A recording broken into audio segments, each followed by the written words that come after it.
Good morning, Commissioners. Chief Moore, Mr. Tiefank, Madam Secretary, Mr. City Attorney, members of the public. Today is January 25th, 2022. It's 9:32 a.m. This is a special meeting of the Los Angeles Board of Police Commissioners. Madam Secretary, please call the roll. Good morning, Commissioner Briggs. Present. Commissioner Decker. Present. Commissioner Bonner. Here. Commissioner Kalanche. Here. Commissioner Sobrow. Present. Let the record reflect that we have a quorum. Also present, we have the Executive Director, the Chief of Police, the Inspector General, and the City Attorney. Mr. President. Thank you, Madam Secretary. We welcome everyone attending this morning. All public comment will be heard during item 2 on the agenda. We will dedicate a total of 45 minutes to public comment. Members of the public will have 1 minute per agenda item for a maximum of 2 minutes total. At the request of the speaker will be given 1 additional minute for general public comment for a maximum of 3 minutes total. Members of the public who participate in public comment are reminded that they can speak to any item on the agenda or a matter within the jurisdiction of the Board of Police Commissioners. Public comment is your opportunity to address the board. You are free to express your opinion on matters before the board and to generally express when you disagree with other opinions expressed. However, directing your comments to other individuals who have spoken or attacking others who have expressed their opinions shall be deemed off topic and your public comment period will be concluded. Members of the public, if you choose to participate in the public comment portion of the agenda, you can participate in this meeting in one of a number of ways outlined on the agenda. Good morning, Chief Moore. We'll hear your report this morning. Hey, Commissioner President Briggs, thank you. Members of the Commission, Mr. City Attorney, Inspector General, Mr. Tiefank. As I do each week, I'm going to report on COVID, our update, vaccinations, rate of infection, impacts on operations. I'll go into significant events, including a officer-involved shooting, which was a no-hit, and then a summary on our crime and our personnel strength. First, regarding our COVID update and vaccination, the period of time I'm covering is the last 2-week time, on which we continue to see a substantial rise in the number of COVID cases, as we have seen in the region. Interestingly, amongst that rise is the number of vaccinated employees that have come down with COVID, approaching 50% this last week. So these are breakthrough cases that, again, out of our workforce of 5 out of 6 of our employees being vaccinated this last 2-week period, particular challenge has been the increasing number that are already vaccinated getting a breakthrough case. To give you the numbers, overall, as of the 22nd, we have 5,083 of our sworn and civilian personnel that have tested COVID positive. That's an increase of 910 personnel over a 2-week period. Amongst that group, 4,136 are sworn members of the organization. It's an increase of 735. So the majority of our increase continues to be represented by our sworn, which do outnumber our civilians by at least 3 to 1. Our civilian personnel are at 947. That number is an increase of 225 from my last reported number. Regarding our work status, this has had a substantial impact on our deployment. As Mayor and I spoke a few weeks ago relative to police and fire and our emergency services being impacted by this surge, we now have just over 1,300 of our personnel that are recovering from this in a quarantine basis. Now, this is also, we believe, a number of these are individuals who are caring for a child or family member that is also experiencing COVID and is in need of that local support. Returning to work, I'm happy to report, has increased with 3,750 personnel now returned to duty over the course of this pandemic. That's an increase of 380 personnel. We have 1 hospitalized individual. This is has been a very long-term effort to have him recover from this terrible virus, and we remain hopeful that he will make that recovery. I am grateful that there are no other hospitalizations currently regarding those that have been infected with COVID. The other part, we continue to do our mobile vaccination process. I want to thank the county health as well as our LA Fire partners, where we saw an additional 181 shots that were administered over the last 2-week period.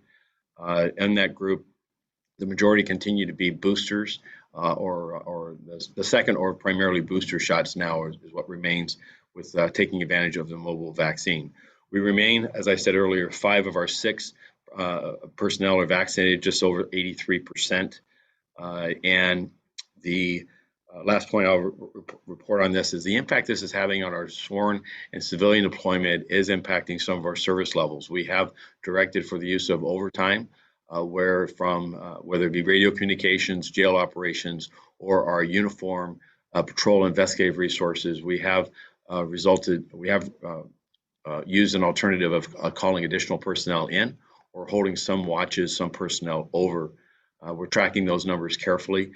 We are, as I look at the COVID numbers over the last 4-week period, you can absolutely see the surge in this pandemic and this variant, where over a 4-week period, we had just under 2,000 of our personnel become COVID positive. The previous 4-week period, that number was 144. What is encouraging to me is the height of this last 4-week period was last week, ending the 15th, with 675 personnel. That number dropped to 331 this last week. So much as we're seeing in the area, we're seeing the surge is beginning to, as I reported 2 weeks ago, beginning to plateau, and now we see some retraction from that. What we're following very closely is this impact on our deployment numbers as we approach the Super Bowl week of celebration and events here in the downtown Los Angeles area, as well as about the region. The work with operations and our Chief Choi and Chief Gramala and others is to ensure that in the providing for uniform patrols, whether it be in LA Live area or it be other venues across Los Angeles, that we're sufficiently staffed, as well as our patrol resources and investigative resources remain staffed. We are looking at contingency plans now, monitoring this high number of people who are presently out of work to see what these agreed upon earlier deployment numbers will require for us to call in additional personnel. I want to assure the public that we have yet to move into a mobilization or a cancellation of days off or vacations. Those resources, those levers are still very much available to us and would essentially double the size of the organization. Obviously, this is something that we would want to avoid if possible, but we will look over the next 10 days very carefully to see the recovery of our personnel back to a full duty capacity so that we can meet the needs of this coming period. Moving over to significant events, over the last 2-week period, we've had a series of community engagements ranging from the Latino Forum to the Jewish Community Forum. Yesterday, I met with the presidents of the region of the NAACP to talk about our year in review. As a reminder to all of our public, we did publish a 2021 year in review crime and initiatives. It is available at LAPD online, and it details issues of crime, violence, our property crimes, as well as our efforts to improve community safety, as well as initiatives outside of our crime fighting efforts, including our community policing and engagement, as well as our recruitment and technology and other areas of department operations. So those were the topics of conversations with these forums. But we also, this last 2 weeks, I participated in a series of vigils and media events, drawing attention to a series of homicides that were very disturbing. In addition to losing Officer Arroyos, we lost 3 other individuals that I attended either media events or vigils to draw the public's attention to the terrible costs of violence that we're seeing in our region.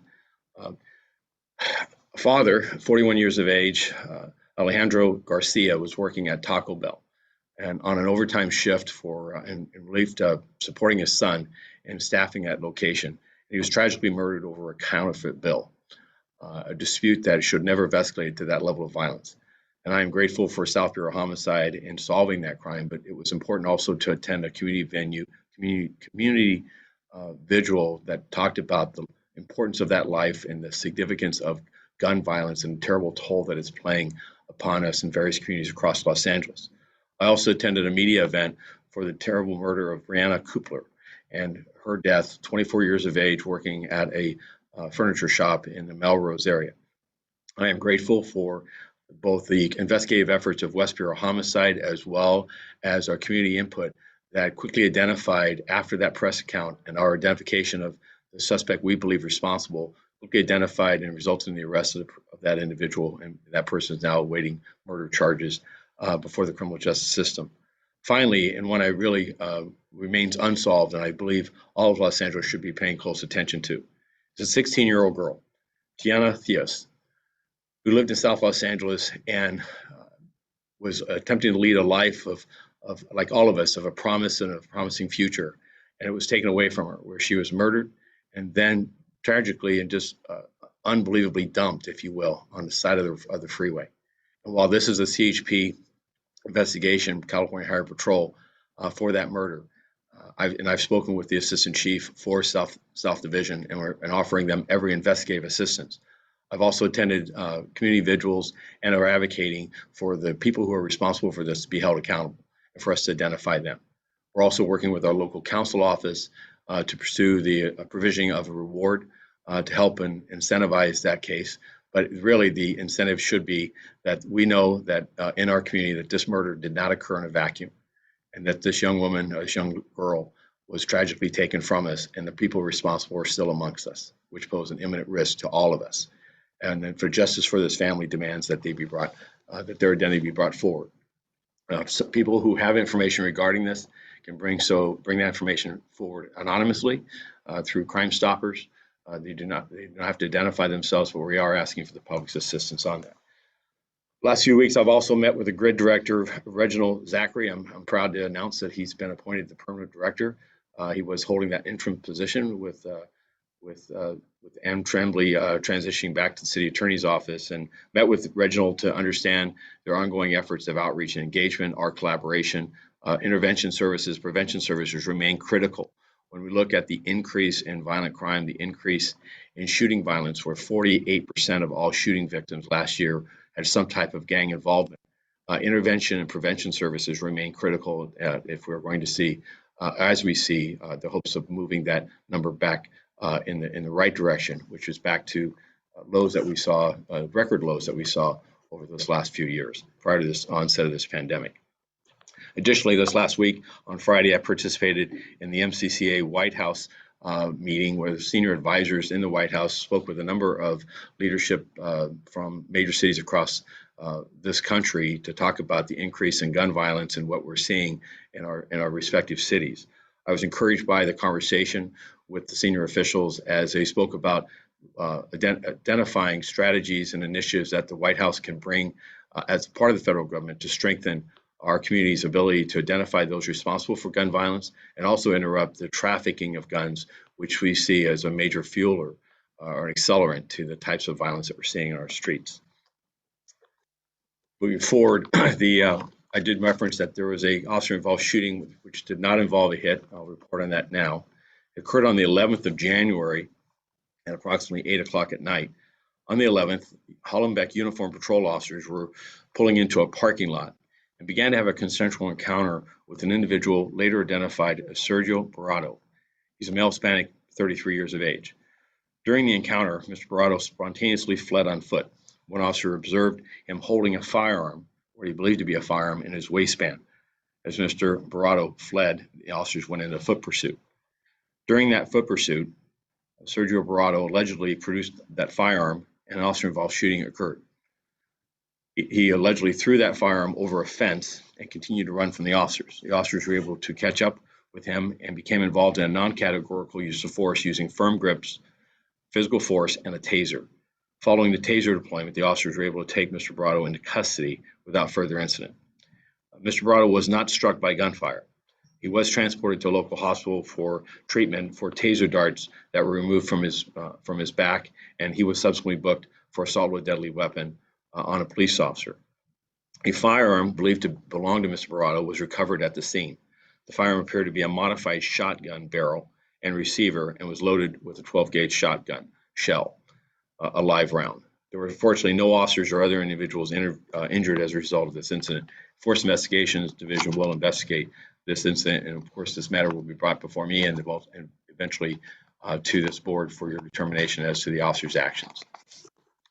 Regarding crime, we are now in the first 3 weeks of January for the year 2022. And while the numbers are still stabilizing, I can report that in the first 3 weeks, we have seen somewhat of a slowing down of the number of shots fired, number of shooting victims, and the number of homicides compared to the same period last year. Now the numbers are soft, with 26 homicide victims this year versus 33 the year before. However, whether it be shooting victims or homicides, the number of this level of violence is still well above the numbers we saw in 2020. So we are by no means out of the woods in regards to this, our work to see that we turn the tide on reversing the instances of gun violence and homicides. Robberies also continue to persist in a sense that we have a 14% increase this year over last, and it's in a very short period of time, so I'm careful about those numbers. But there are also, the number of robberies this last 3 weeks also exceeded the number of robberies we saw in the short period of time in 2020. So our work continues also with motor vehicle thefts, which saw an increase this period over last and continues to be at a higher rate over a 2-year period with the increased instances of vehicles being stolen. Moving forward, our work amongst our geographic areas as well as special operations is to focus our resources on violent crime first, and also on the property crime arena is to encourage our communities to lock it, hide it, keep it, to exercise good preventive measures to deter those opportunities that are out there and preying about the community. Regarding officer-involved shootings, that number which I report each week, we've had a total of 2 officer-involved shootings this year. One involved a hit I reported previously, the other a non-hit, which I just remarked on. Neither of these resulted in any fatalities. The numbers for last year at this point was 1 officer-involved shooting and no fatality in that incident from last year. Finally, moving over to our personnel strength.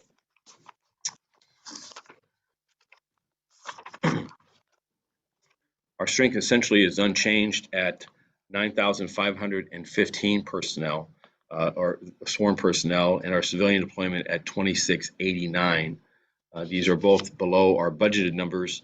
I am concerned, I continue to express concerns relative to our recruitment and ability to fill our academy classes. As a reminder, our effort is to hire 744 sworn recruits this year. This fiscal year, at the halftime report, we're just over 300 and about 340 of the numbers on that. However, the last academy class that started just on the 16th, we're only able to place 26 personnel, 26 recruits in those academy seats. We continue to work with the personnel department.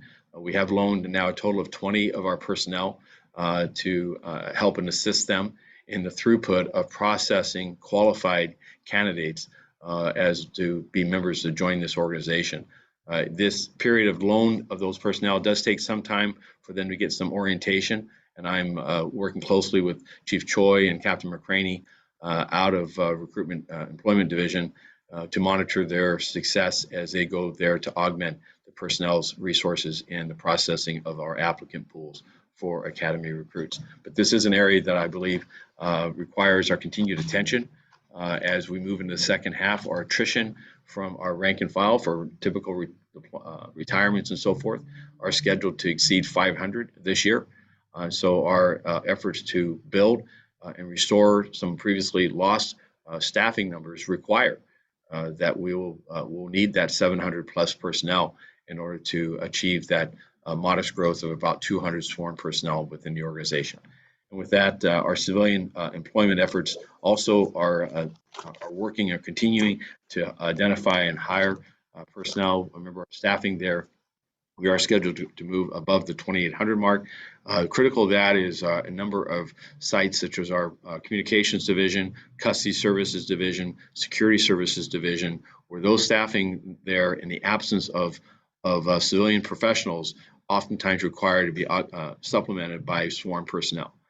We are finding a challenging employment market on our civilian, but we do also announce to the public that there are a variety of opportunities within the department to become a member of public safety, of the net that keeps the city safe, and jobs that are and professions that are outside of a typical envisioned police officer or detective, And I just encourage anyone who might have an interest to go to the LA City's Personnel Department website, and you'll see job opportunities there that exist.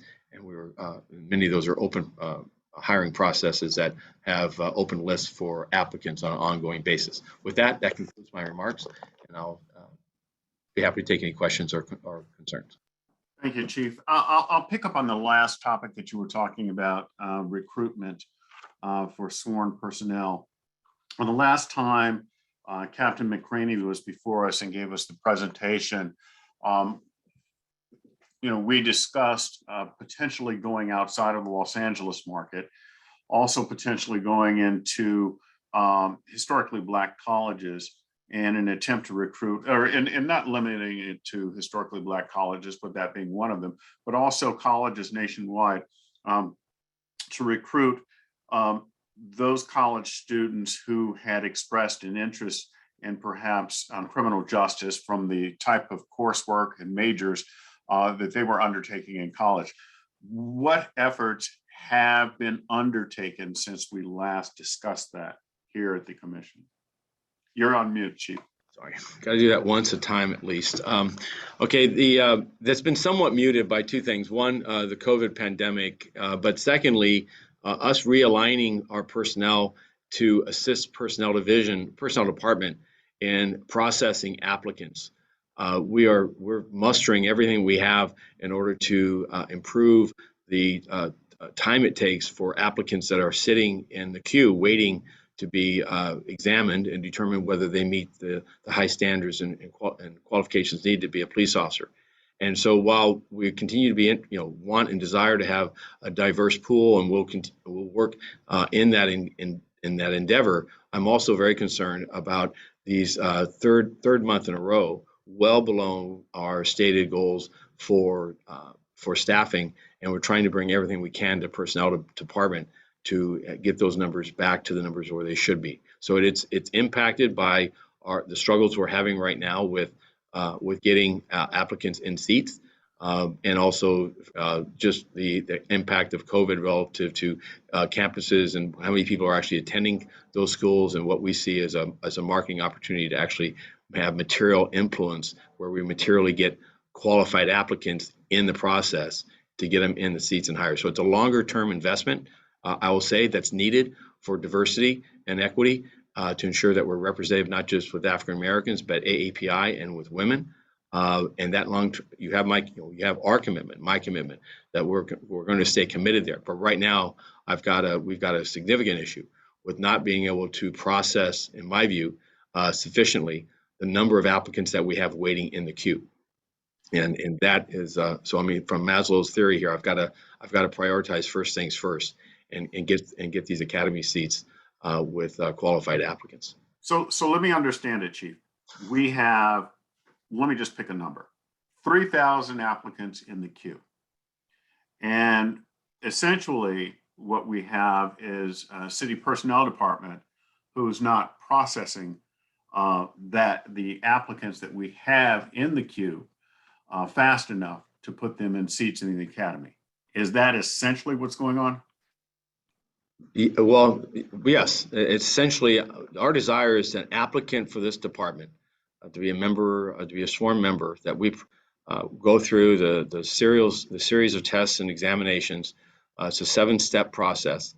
We do that in parallel, and those processes in parallel whenever possible.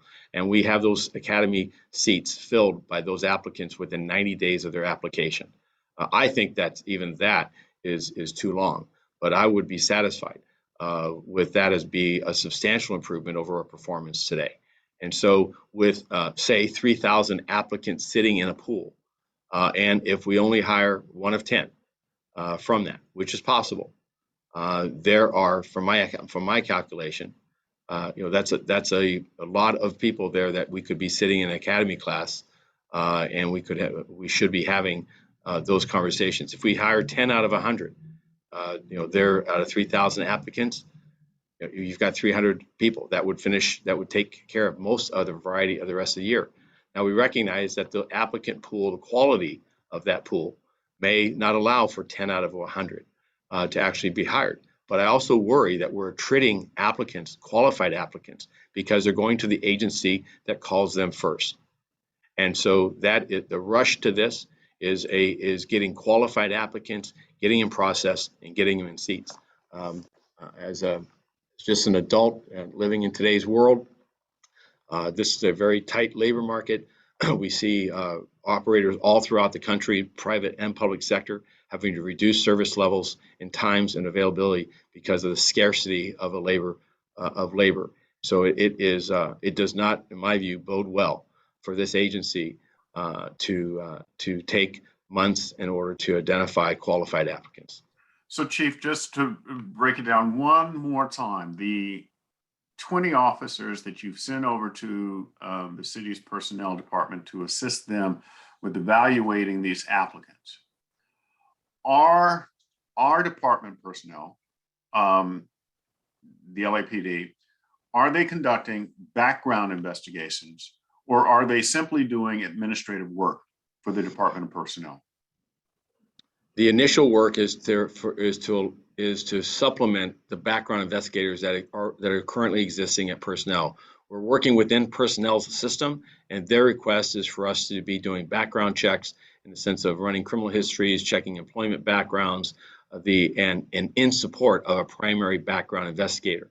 I look forward to, as our background as a personnel we've loaned there gain further expertise, is that we build them into full-time investigators. I do believe that that's well within the capabilities of police officers to understand the character traits, background considerations that we take as a department and as a city, and whether or not a person qualifies to be a member of this department.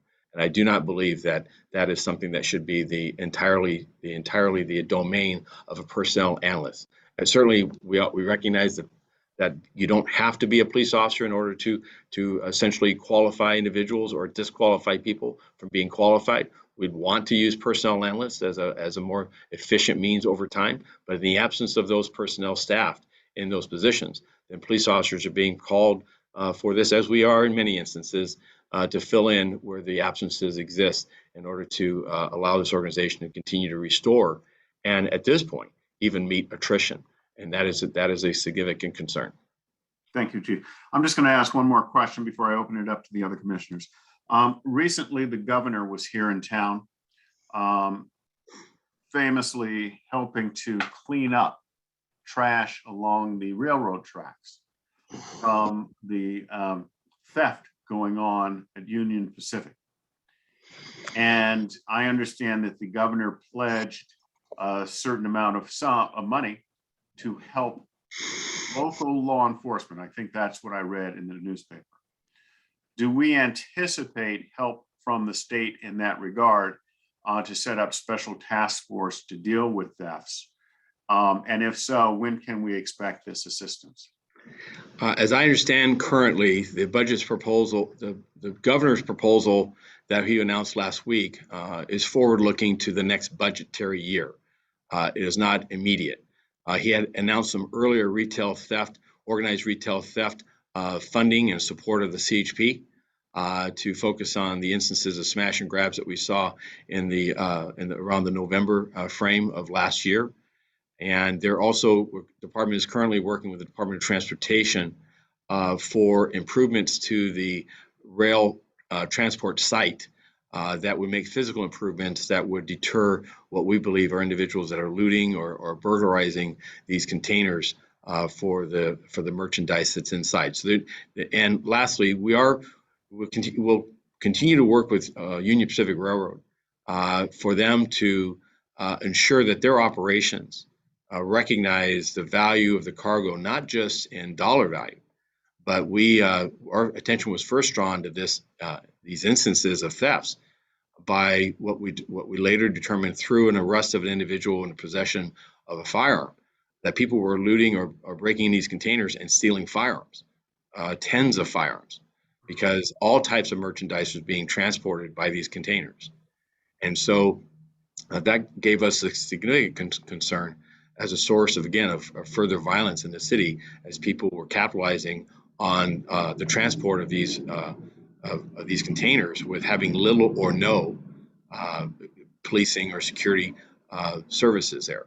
And so we have made, as a department, working with Union Pacific Railroad, working with the CHP, working with our Hollenbeck officers and Metro, more than 100 arrests. In fact, this last Thursday, there were 6 arrests by Metropolitan Division officers that were working in a surveillance detail and identified individuals that continued, even despite of all the attention brought to this and despite the ongoing efforts by Union Pacific Railroad to solve some additional security elements. We still have people that are still drawn to this location with simply by greed and belief that they can get away with absconding with items of high value of varying makeups as far as the types of those values. I'm also encouraged that Union Pacific Railroad has committed to ongoing cleanups. The despair, the amount of debris that was left there and was allowed to stay there only contributes to an atmosphere of a free-for-all. And I look to Union Pacific Railroad, as I look to every business operator, to ensure that they're exercising their responsibilities of policing their site, of ensuring that those sites are fortified and designed and operated in a fashion that deters this type of opportunists from engaging this. Lastly, this has been allowed to go to a point now where we have criminal street gangs that are now seizing the moment and seizing the opportunity for the value that they see these containers offer to them. And as they marshal homeless individuals and people experiencing homelessness and others to go to the location and pilfer through these containers. Thank you, Chief. I'll open it up to other commissioners at this point. Commissioner Soboroff? I don't have any questions of the chief other than the response you just gave regarding Union Pacific or any business's responsibility to provide security and protection for their own businesses. So we, the people of Los Angeles, the department, LAPD department, can continue to use our resources to deploy to crime and areas where there are highest crime, and not have to force our people to spend time and resources and money to deploy to situations that are caused by the neglect of others. And certainly Union Pacific has the, know them well. They have the resources to be able to protect what they do. And I'm glad that that you've basically are working with them to make sure that that they do just that, not at the expense of the citizens of the city of Los Angeles. That's my only comment. Thank you, Commissioner Soboroff. Any other commissioners wish to? Commissioner Kalache. Thank you. Chief, I just have a quick follow-up question. You mentioned 500 potential retirees this year. Mm-hmm. Is that for the calendar year or the fiscal year? The fiscal year. Okay, that makes it, okay.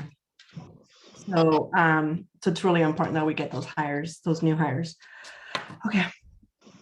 And just as a caveat, we're tracking our retirement data closely because last year, you may recall, we surged above 500. We exceeded 600 retirees, about 633, which exacerbated the staffing numbers because we just it overcycled. And it is a phenomenon that's occurring across American policing. Some of it is generational. That we do hire in waves and over decades. You'll see that. The other things, COVID has had a dramatic impact on this, and I think the aftermath of the civil unrest and some efforts of a feeling of a lack of support have caused people to move towards the door, if you will. So we have seen, and this is not unique to Los Angeles. In fact, our numbers are actually better than many other agencies, at both in retention as well as in recruitment.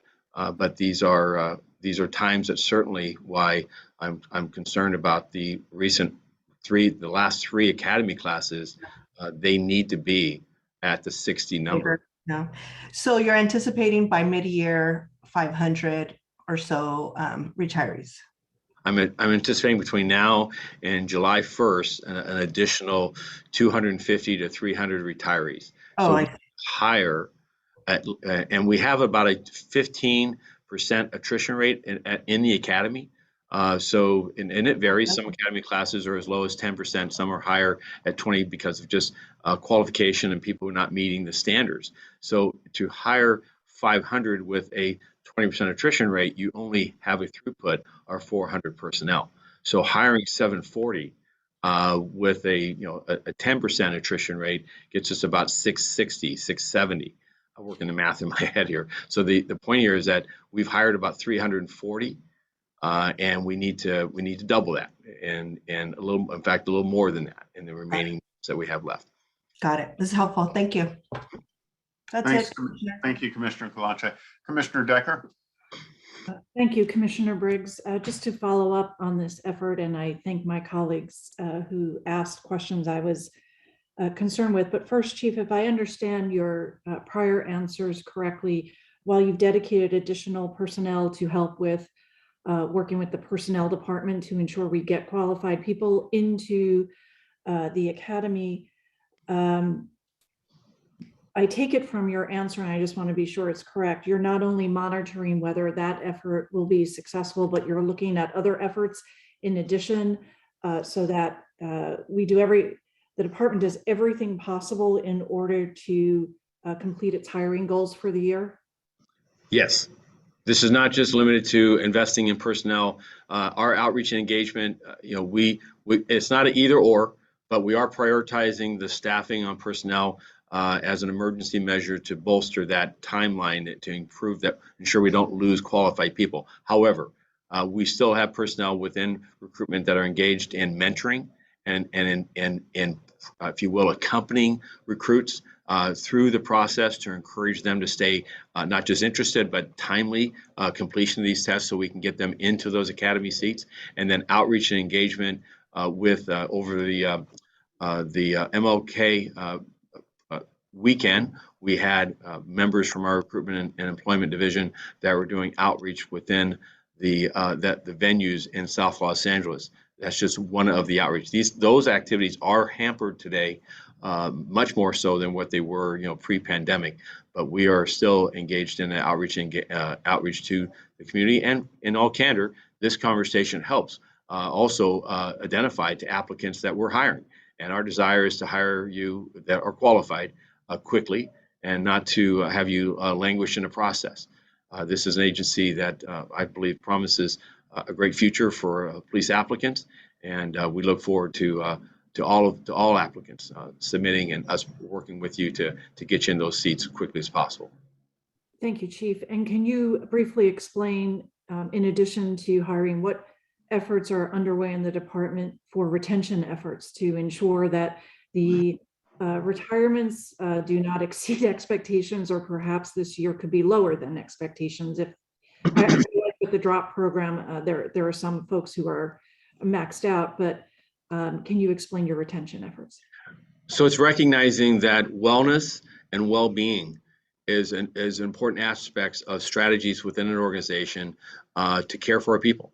And that means emotional well-being, that means their physical well-being, that means they're reaching satisfaction, that they have a voice in this organization, that they have opportunities that we're going to identify based on individuals' qualifications and a fairness and equity.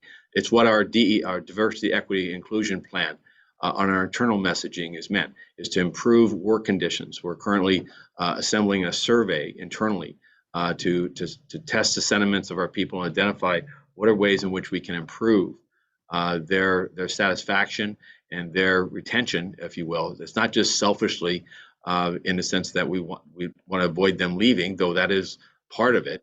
The other part is an employee who is happy, satisfied, and feels engaged is a more productive employee, and one that both on a personal basis as well as professional basis is going to thrive.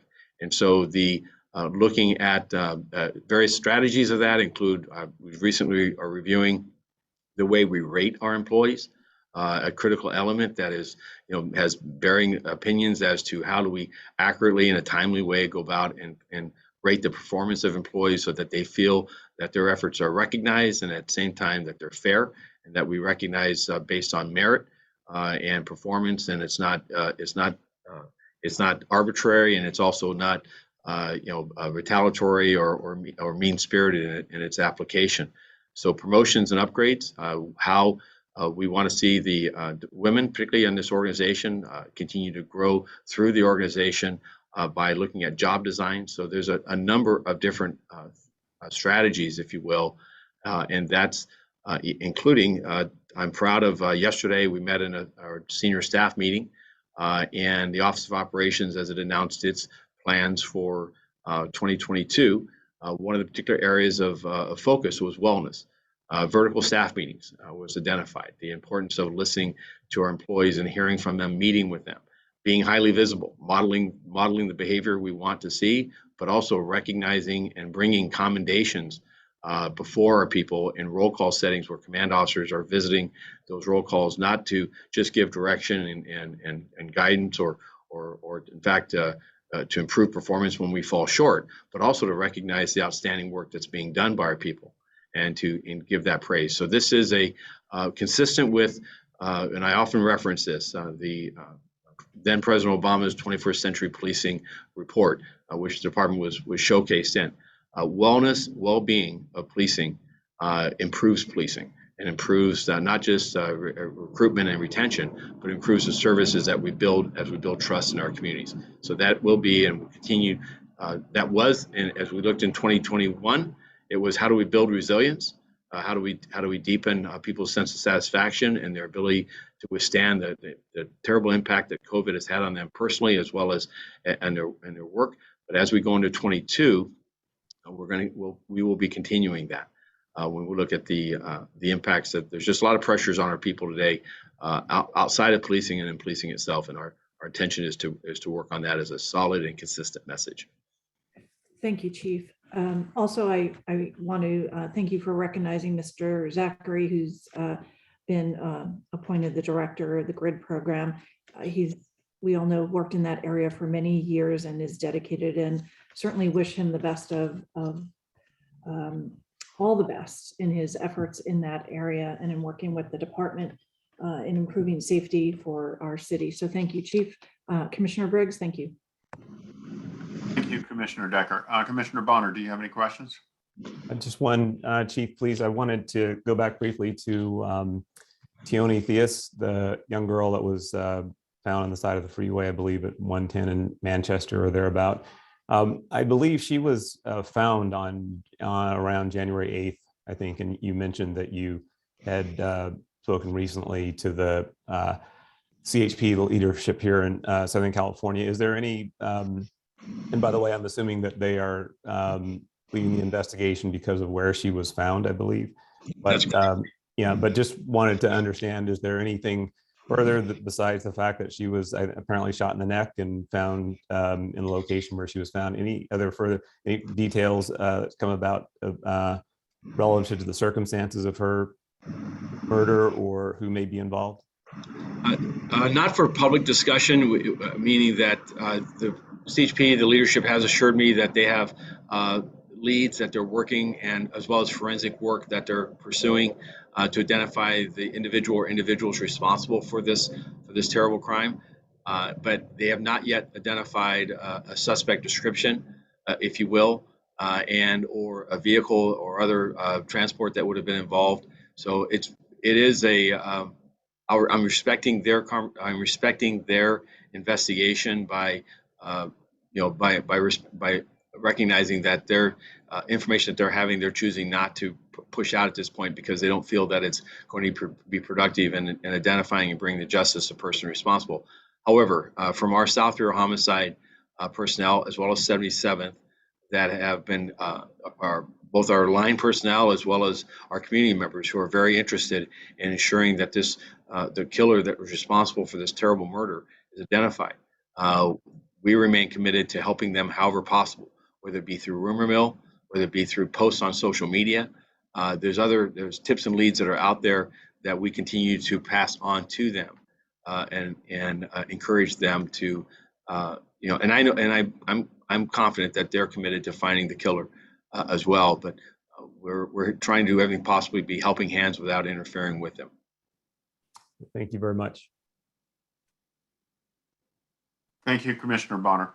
At this time, there being no further questions for the Chief of Police, and thank you, Chief Moore, for your report today. We'll go to public comment. Madam Secretary, please open it up. Okay, our first speaker is Jason R., followed by Zach Sherwin.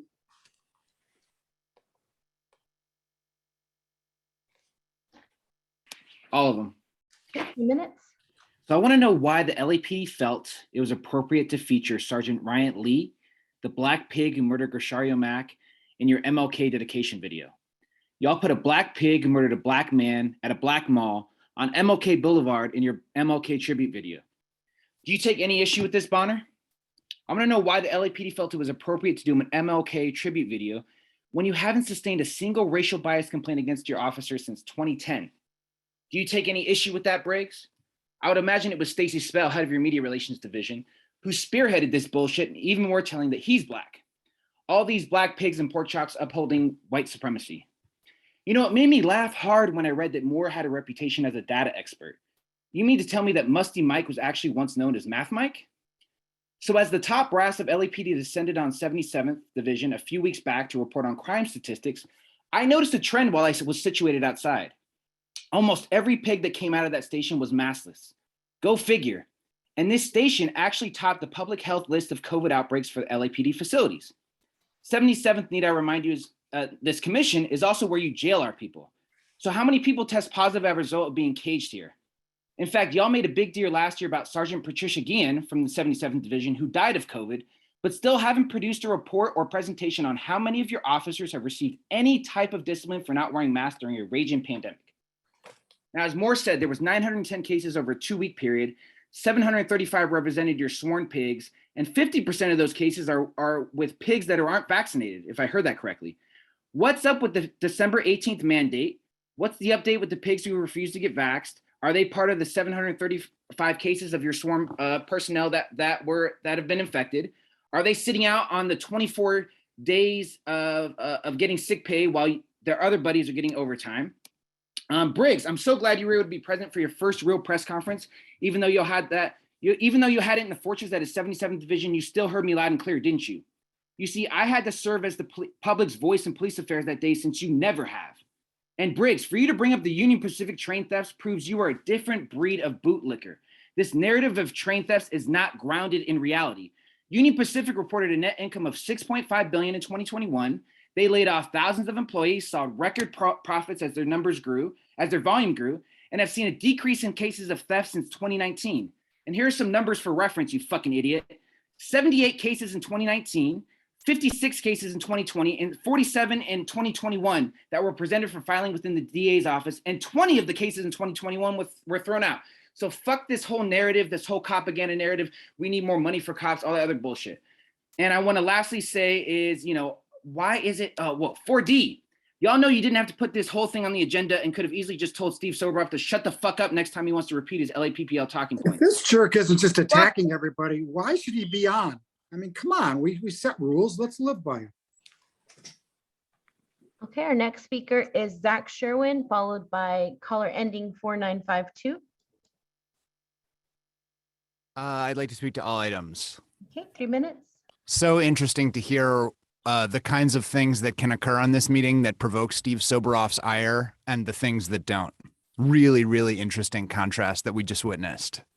Commissioners, it's ridiculous that you cancel meetings after long weekends. And it's extra absurd that you canceled the meeting after Martin Luther King Day weekend. So shame on you all.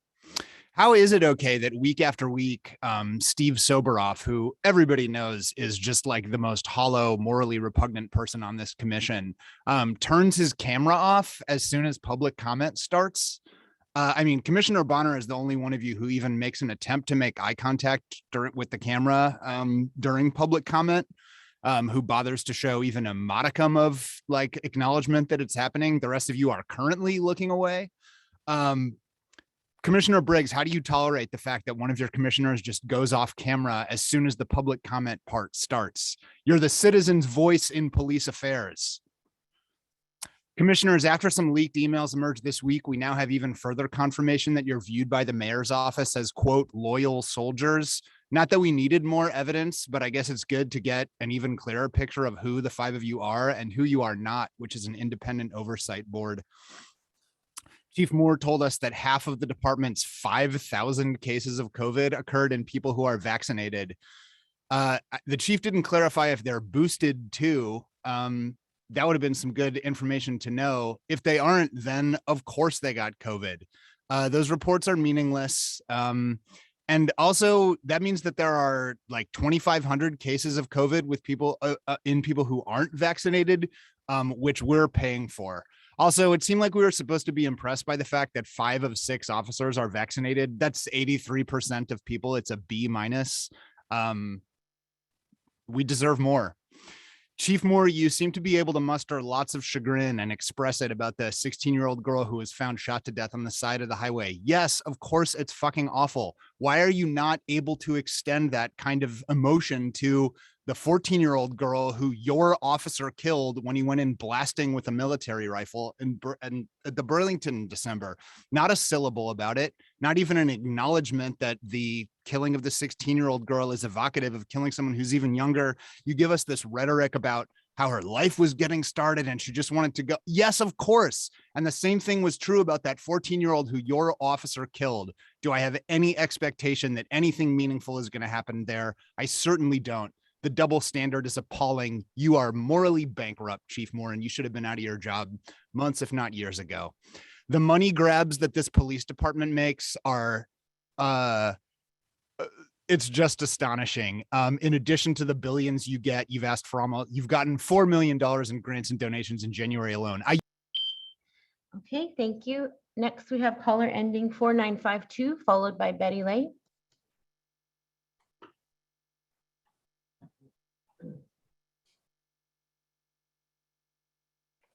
Hi, I'm going to speak on all of them. Okay, 3 minutes. Yeah, this is Tiffany Guerra, Staff LAPD Spying. So I wanted to comment on the Inspector General report of non-categorical use of force. This was presented 2 weeks ago, in which the Inspector General looked at a sample of use of force that was reported by LAPD in the first quarter of 2020.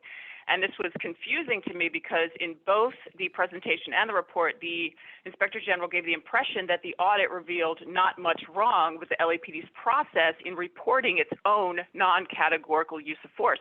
But on the second page of the audit, what you see is that in the portion the OIG looked at, in only 27% of instances where an automated field data report was filled out, which is also called a stop report or AFDR, just 27% of the time was that report even filled out accurately. And in 59% of cases, it left out a search or use of force that was committed by police.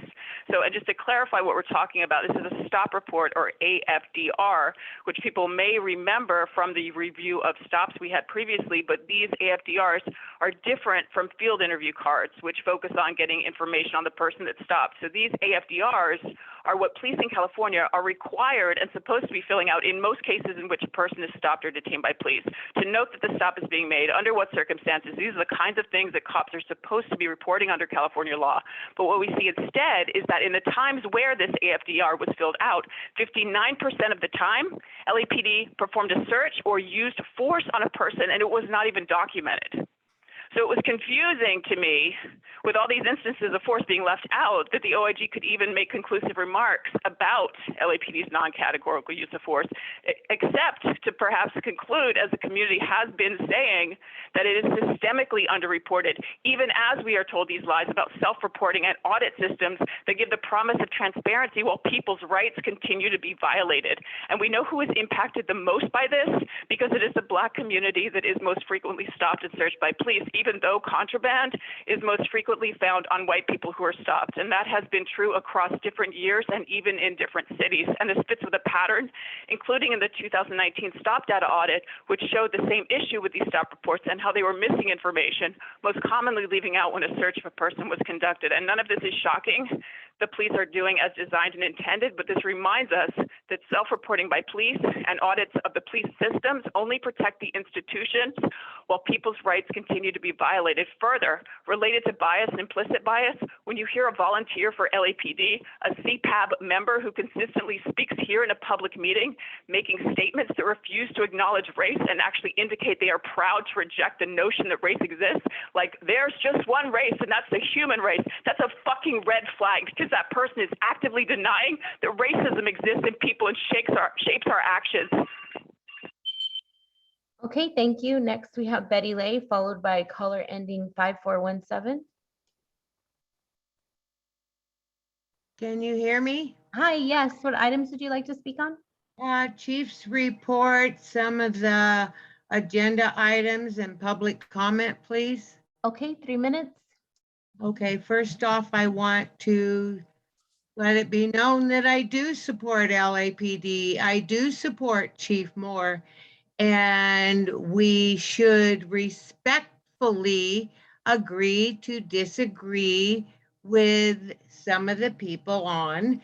And I want to add my condolences to fallen LAPD and LAFD, and a big congratulations on solving the Breonna murder. I also want it be known that I support agenda items 3B, 3C, 3D, 3E, 3F, and we'll go with whatever the commissioners decide on 3G.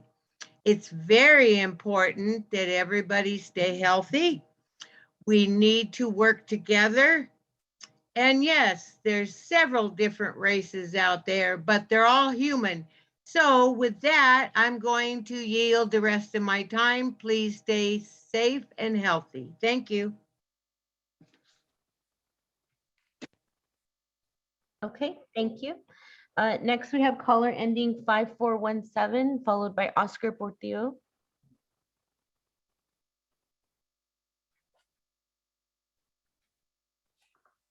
Hello, can you hear me? Hi, yes. What items would you like to speak on?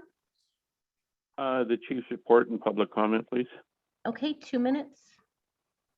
Yes, Chief, I was been telling you about problems that we've been having over here in the Foothill Division as far as the community policing.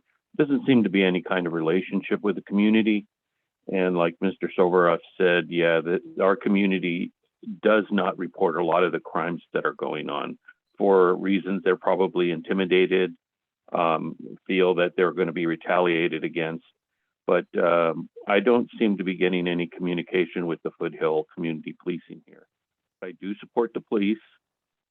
We have situations that happen, but we need to know about them so that we can work with them instead of being in the dark and wondering why they're not doing something or why something isn't happening. And I'd like to speak on the incident that happened over there at the clothing store over in North Hollywood. I mean, it's a terrible accident that happened. I believe it is a tragic accident that happened. We need to get the recording where the person said that there was an active shooter in the location. That needs to be put out to the public. Because when people make statements like that, they have consequences, and they need to be aware that they need to make sure that if people are shooting, they need to report it, and if they're not shooting, they don't need to report it. And that's my comment. Thank you. Okay, thank you.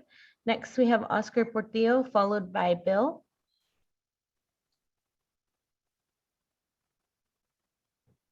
Yes, hi, good morning. Can you guys hear me? Hi, yes. What items would you like to speak on? I'd like to speak on all of them, please. Okay, 3 minutes. I want to speak about the current shuffling of our LAPD officers, particularly in the San Fernando Valley. A lot of residents within the San Fernando Valley are very upset and very displeased that longtime officers, in particular, senior lead officers who have grown to know each other, build strong relationships and deep bonds within the members of the community, are being shuffled and moved around to other areas, and the residents don't know why. They don't know why after so many years of working closely with our officers and building these strong relationships, they now have to start from scratch and learn to build that trust once again. Because I'm sure you know, it's not a particularly good time to be an officer right now. You have the council constantly berating and ostracizing our officers as enemy of the people. Nobody's being arrested or put in jail, what makes it very hard to speak up and go to the police because one, they don't know if they can trust that officer to actually do something due to the fact that morale is down within our LAPD ranks. And officers are afraid to do anything in fear that they might get arrested or fired if they hurt someone's feelings. And two, since nobody's being arrested, you can be out on the streets the same day and go look for the victim that ratted you out and hand out a little snitches get stitches type thing, knowing very fully and very confidently that absolutely nothing will happen to them. This is going to cause even more deterioration of trust and confidence between our officers and the residents. It's going to destroy long-term relationships, it's going to break lasting bonds and just be a complete and utter defeat to the community. We as the residents already know that the council is not on our side. We finally realized that during the riots of 2020, which is why we are calling on you to take a stand and do something for the people. I'd like to remind you about the law enforcement code of ethics in case you forgot. As a law enforcement officer, my fundamental duty is to serve the community, to safeguard lives and property, to protect the innocent against deception, the weak against oppression or intimidation, and the peaceful against violence or disorder, and to respect the constitutional rights of all to liberty, equality, and justice. I yield my time. Okay, thank you. Next, we have Bill, followed by Blue.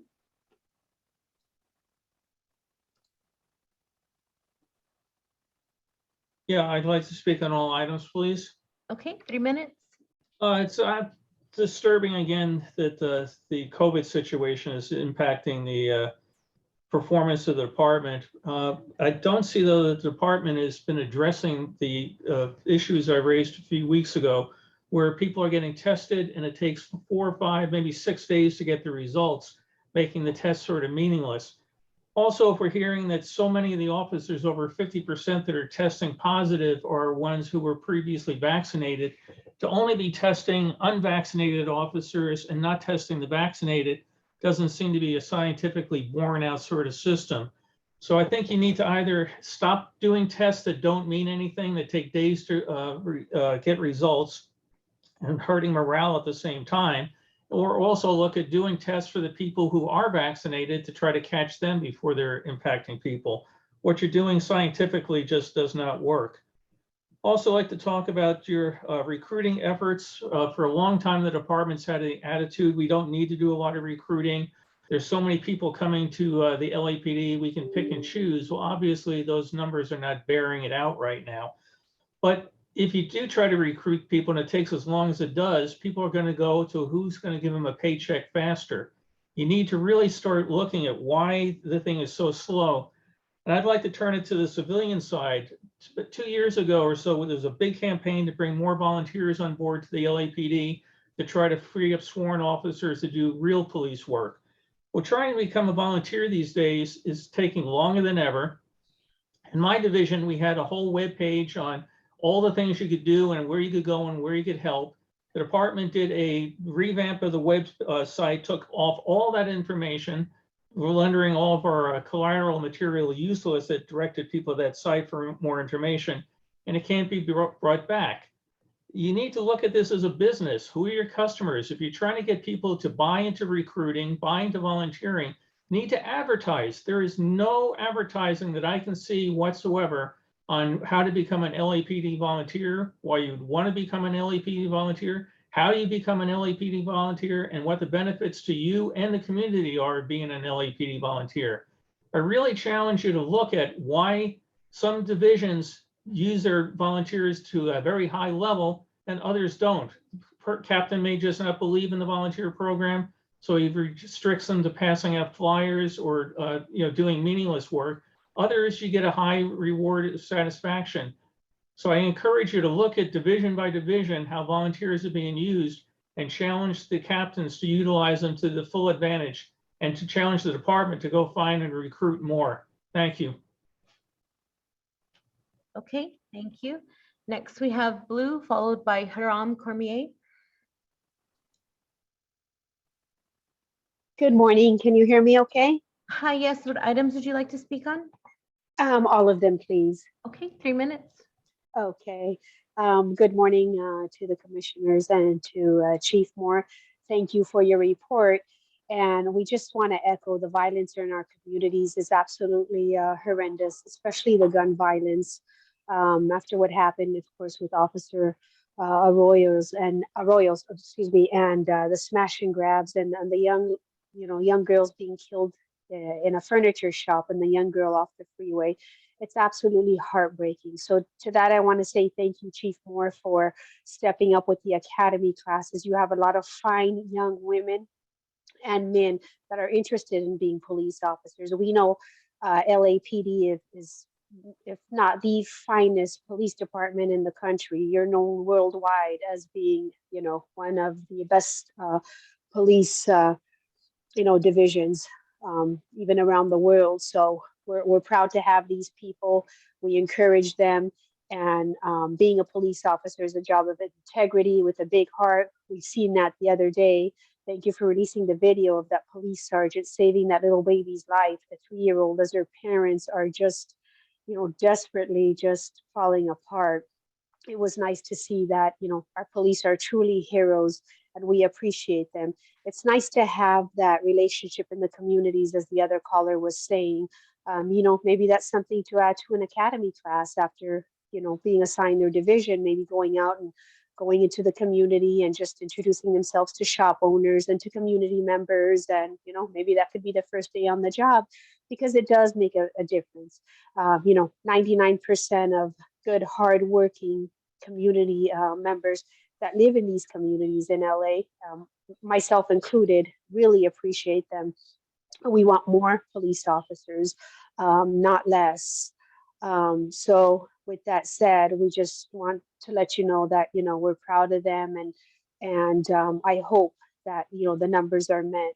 Still, 10,000 police officers trying to keep us safe in a city of 4 million. The ratios are pretty extreme. So, whatever you can do to increase that is something us community members definitely will support and wrap our arms around.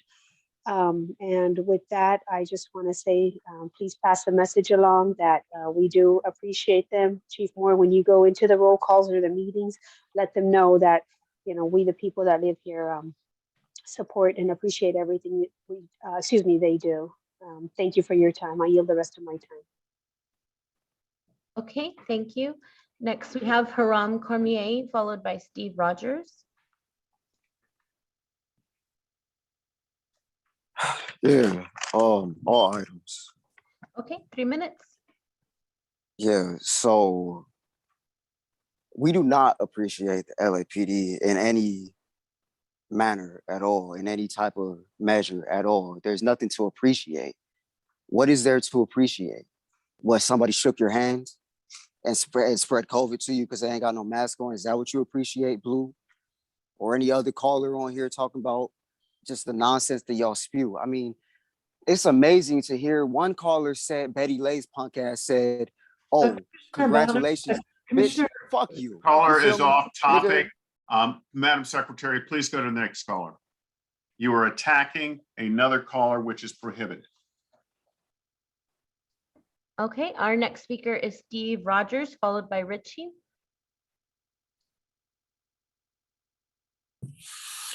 Good morning, and thank you, Commissioner, for enforcing the rules. Appreciate it. What items would you like to speak on? 1, 2, and 3. Okay, 3 minutes. I'll start off by saying that the United States of America is a constitutional republic. We are all children of God, and all lives matter. I appreciated Chief Moore mentioning the homicide victims, which I think is very important. I brought up on previous meetings that while the media, and I know they're listening, only chooses certain homicide incidents to report for whatever reason, every life is precious, and every life should be reported on the LAPD website that is taken. I went onto the website, and having been a critic, I wanted to see how the new website is, and I've been looking at it. the crime mapping. I recommend that everybody go to the crime mapping and look at Central Division. I picked that one because it's the first one, number one. There's a homicide that occurred on January 21st on the 500 block of Town Avenue, which is Central City East, sometimes referred to as Skid Row. There is no information there on the victim. And so in a sense, this person is anonymous. Now, this person's life is just as valuable as any other life. And I think it's important that the LAPD start to list the homicides and put actual information there. Now, there were 397 homicides last year. That's more than one a day. So I know it can be very tiring, but it's important because all lives do matter. The people need to know where these homicides are occurring and what the circumstances are. Now, Brianna Kupfer was cut down by a suspect with a knife, and that, a very, very tragic situation. The story went national. People know the story, people know her, people know the circumstances. Now, the criminal justice system, in a sense, failed her. Like it failed many people because the suspect was a career criminal. So every step of the way, there could have been an intervention where a person actually served time and there was a consequence for the crime. Crime is going up because there are no consequences for crime. So I encourage everyone to look at the website. In terms of communication with the LAPD, it's still not there. I'm still waiting for a callback from the Hollywood Crow Slow Sergeant. The communication needs to be improved at every division. As far as people wanting to join the LAPD, I don't know why they would join a department right now where the perception is they're not supported by the chief or the police commission. And I'm sorry, that's just a perception. I encourage you to go to each division, commissioners, without your suits on, without being known, just walk in and get a feeling for what's going on in each division. The COVID vaccine mandate is unconstitutional. As the science progresses, and the chief brings this up every week, we have 50% breakthrough? So people who are vaccinated are still getting COVID-19. It doesn't make sense. Okay, thank you. Next, we have Richie, followed by T. Yeah, all available items, please. Okay, 3 minutes. Yes, this is Richie Serjanko from People's City Council. I do want to just notice that which voices the police commission decides to shut down. Often it's the voices of Black folks, which you had done to the previous caller, 2 people before me. You've done to Jason R. and plenty of other Black folks that call into this meeting. While you let, these white supremacists, anti-vaxxers, spew their hateful ideology, you continue to silence the voices of Black people. So you should all take that in and wonder what you're really doing. The previous caller made a bunch of good points about the transparency of LAPD on their website. During Chief Moore's report, he talked about one officer-involved shooting, which was a non-hit, right? But when I go to the 2022 officer-involved shooting list on the LAPD website, there was another shooting on the 10th. The name is unknown. Chief Moore didn't mention this. What's the situation with that, Chief Moore? And why didn't you talk about that in your chief's report? And it's interesting that it would be listed on your site, but you don't bring it up. Is that a mistake on your part this morning, or is it a mistake for having it on the website? Also, sticking to the officer-involved shooting list, why isn't Valentina Oriana Peralta on the list online? What are you all trying to hide? Daniel Lopez is on the list. This is seemingly up to date. Why isn't 14-year-old Valentina's name on there? And so this is a board of police commissioners, right? And you all oversee the department. Go check out the LAPD officer-involved shooting list online and go see if you can find Valentina Oriana Peralta's name. And then tell me if you have an answer for why it's not there. Briggs, you want to live in reality? Well, you want us to live in reality? Go get an answer for why LAPD isn't publicly claiming that death. On to Union Pacific, which is just, a whole mess. But, Chief Moore, that Union Pacific claims were actually down this year. They actually laid off 5K employees. They cash out their shareholders. And now they want to blame Gascon, which you are happily willing to hop on, even though there was a sharp decline in 2021 for cases filed by Union Pacific. This is pure propaganda that you all are pushing to manufacture consent for increasing police budgets. Also, Soberoff's cell phone number. Okay, thank you. Next, we have T followed by Q Jean-Marie. Can you hear me? Hi, yes. What items would you like to speak on? All of them, please. Okay, 2 minutes. More in this commission continue to spread propaganda, lies, and misinformation. Y'all need to keep MLK out your mouth. You represent the very evil that King fought against to end police violence on Black folks. No mention of Valentina Peralta by Moore. There was a video of one of your officers saying that it's already, her murder is already old news. That's just disgusting. Officer Jones murdered 2 days before Christmas. Officers continue to be maskless, spreading COVID. Keep talking about crime and violence, but never address the stolen guns from the LAPD store and the murder and violence that the pigs commit. We are literally have murderers patrolling our streets in the same neighborhoods they kill in. This includes the South LA neighborhood y'all detonated fireworks in, killing Ozzie Hutchinson and Ramon Reyes. What about the 3-time swatting of Dr. Abdullah's home and the white supremacists that parked and surveilled her home and physically pushed her? Any info on holding any of those responsible accountable? Probably not, because y'all are responsible for that. Oh yeah, and just like the sheriff, y'all think you operate above the law. Lastly, every week, y'all are asking for more money. This week, several donations from the LAPPL, the Organized Crime Unit, that continues to fund and back the most murderous department in the nation. No amount of funding or training can change this evil. We must defund and abolish it and fund our Black and brown communities. And fire Chief Moore. Good day. I yield the rest of my time. Okay, thank you. Next, we have Q Jean-Marie followed by Baba Akili. It's Pastor Q, Church Without Walls, Skid Row.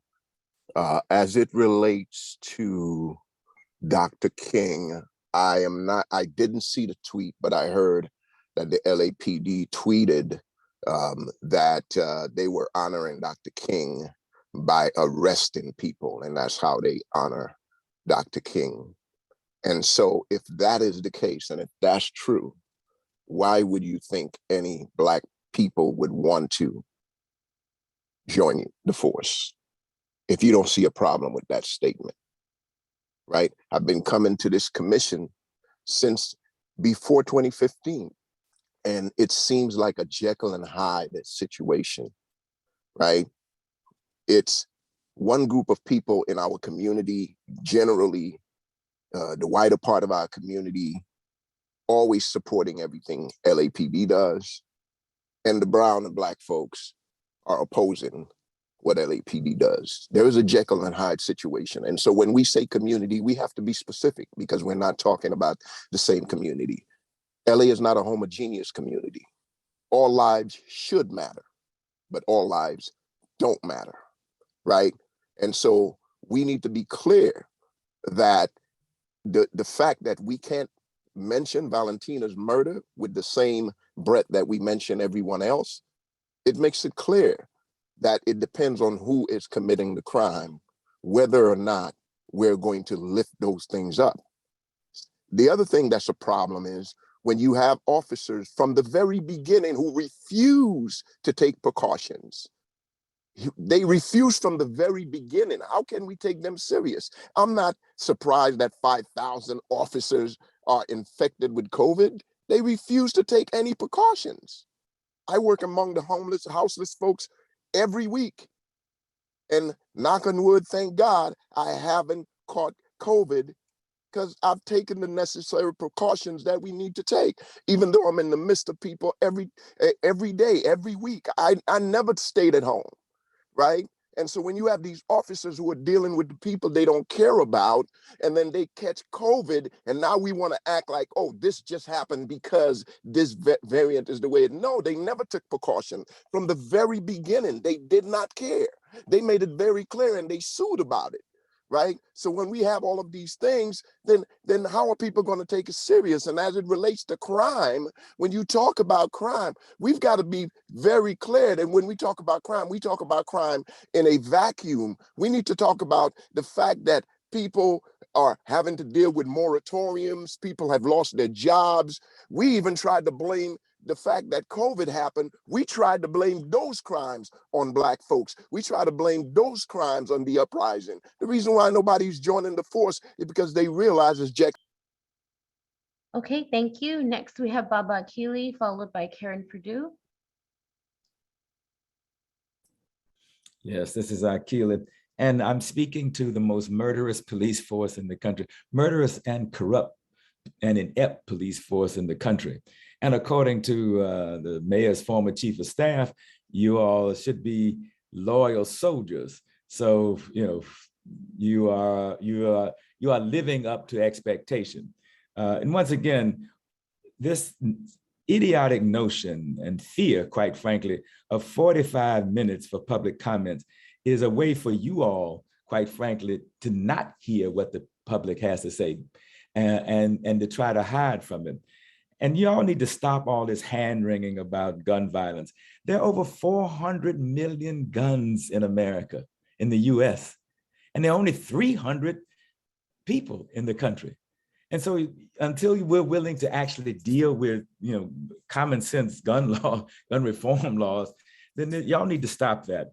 And then finally, this notion about police accountability that the mayor has raised with the chair. First of all, it's way too little and way too late to raise the question of accountability. You all have, that is a farce. It's a phony position. It comes at the end of his administration. And if you were really serious about accountability, you would have done that some time ago. Now, y'all are not serious about accountability, and the classic example is that there was no accountability for the out of policy murder of Rashario Mack. And we knew who the police officers were. Those officers were not, as a matter of fact, one of them was even referred to be promoted. So there's no accountability here, and y'all need to stop talking about that. Which is one of the reasons why many of us have called for, one, the defunding of the police, the divest, invest, because you are resisting being held accountable. And then secondly, it's another part of the public relations program that you all engage in an effort to look like you're going to do something. In fact, you haven't done anything. You all have the longest policy on the record for de-escalation, and you've never used it. And you certainly have never used it in our community. So these positions and policies without enactment and implementation are just hollow words on paper, which is what you all have been supporting and advancing for many years. So fire Chief Moore, defund the police, and I yield my 20 seconds. Okay, thank you. Next, we have Karen Purdue, followed by EP.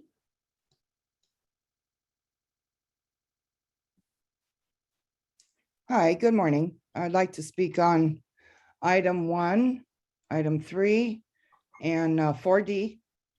Okay, 3 minutes. I just wanted to thank Chief Moore for bringing us the good news as our city crumbles with crime. The results of this commissioner's hard work shows. I really appreciate it, with the increase of violent crimes exploding exponentially. I also want to thank Soboroff for stopping what you deem misinformation.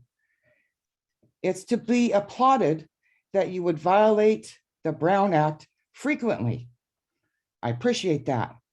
Thank you for your hard work here, and it has caused a lot of fine officers to flee, and we can't recruit new officers. Good job. Good job listening and taking orders and cues from lunatic politicians who have torn down the LAPD, and we pay the price with lost lives.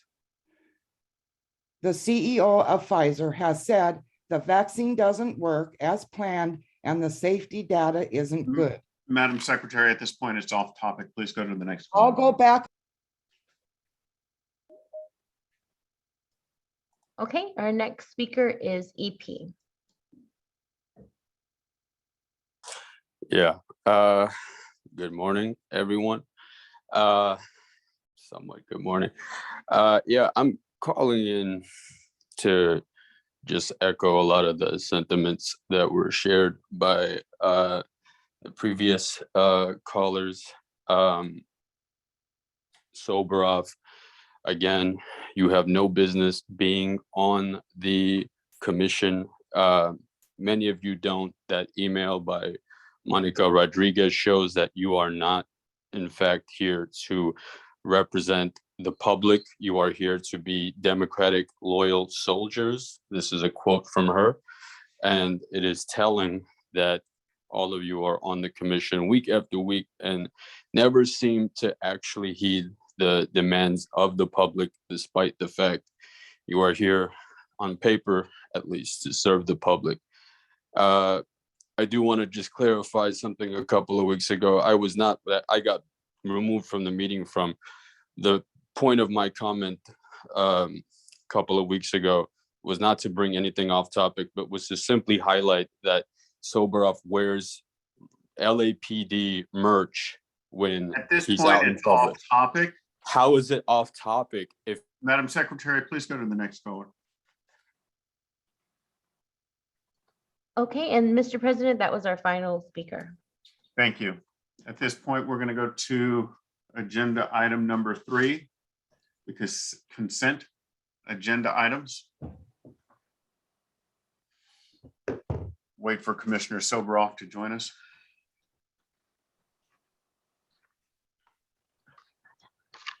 We have a quorum.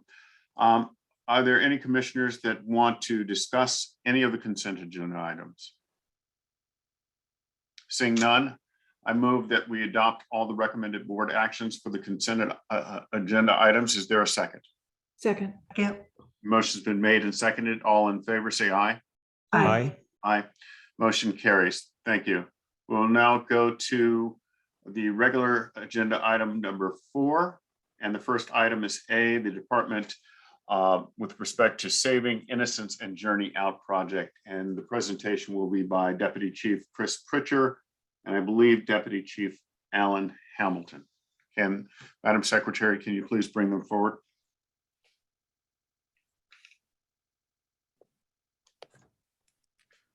Yes, good morning, Commissioners and Chief.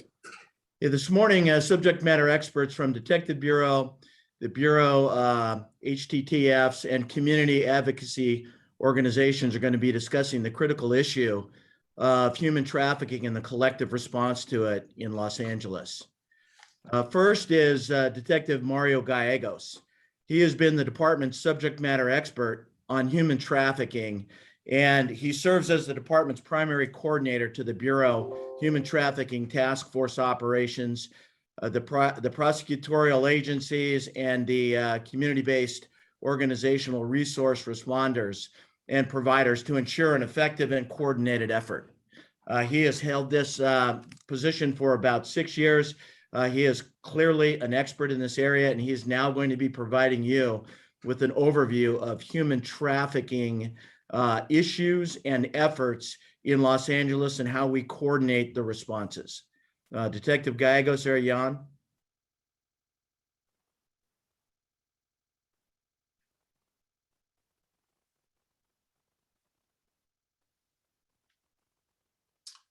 Do we have Detective Gallegos? Yes, good morning. Good morning. Good morning. Thank you for this time. My name is Mario Gallegos. I'm the detective supervisor assigned to DSVD.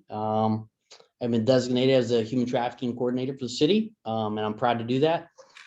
I just want to give you an explanation. Currently, I wear many hats.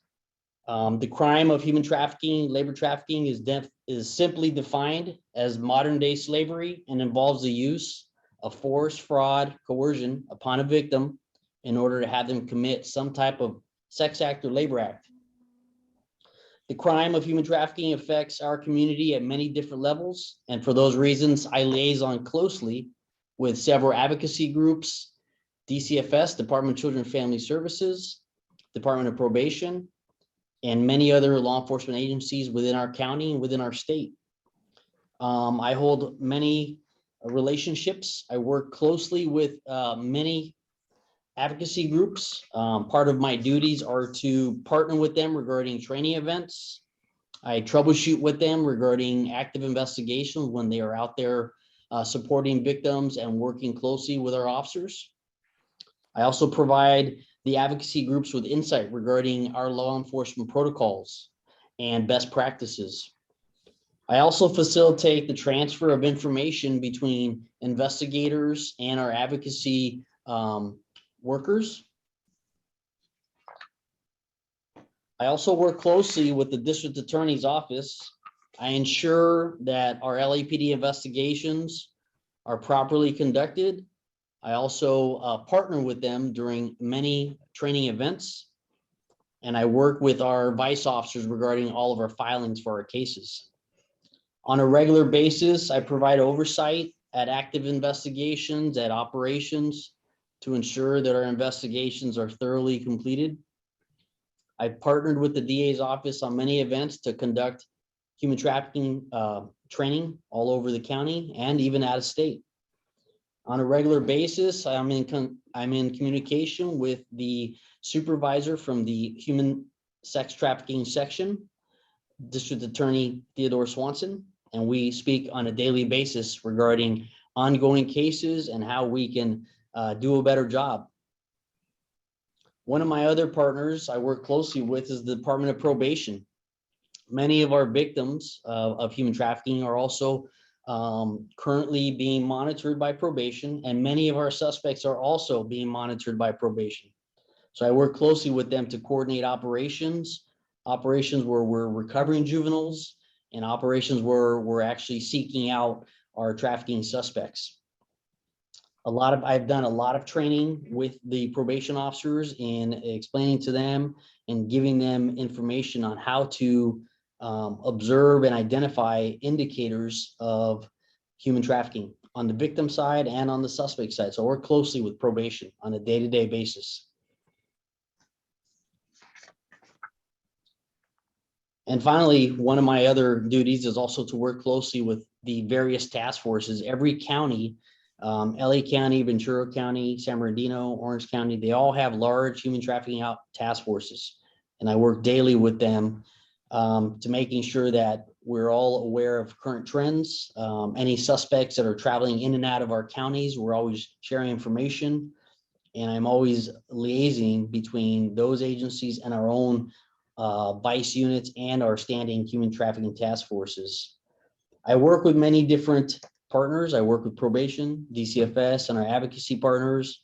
It's my main duty now. I liaison operations. I liaison training events on a day-to-day basis. I really feel that in working with all these many entities, that's the best way that we can serve each other, is having an open line of communication.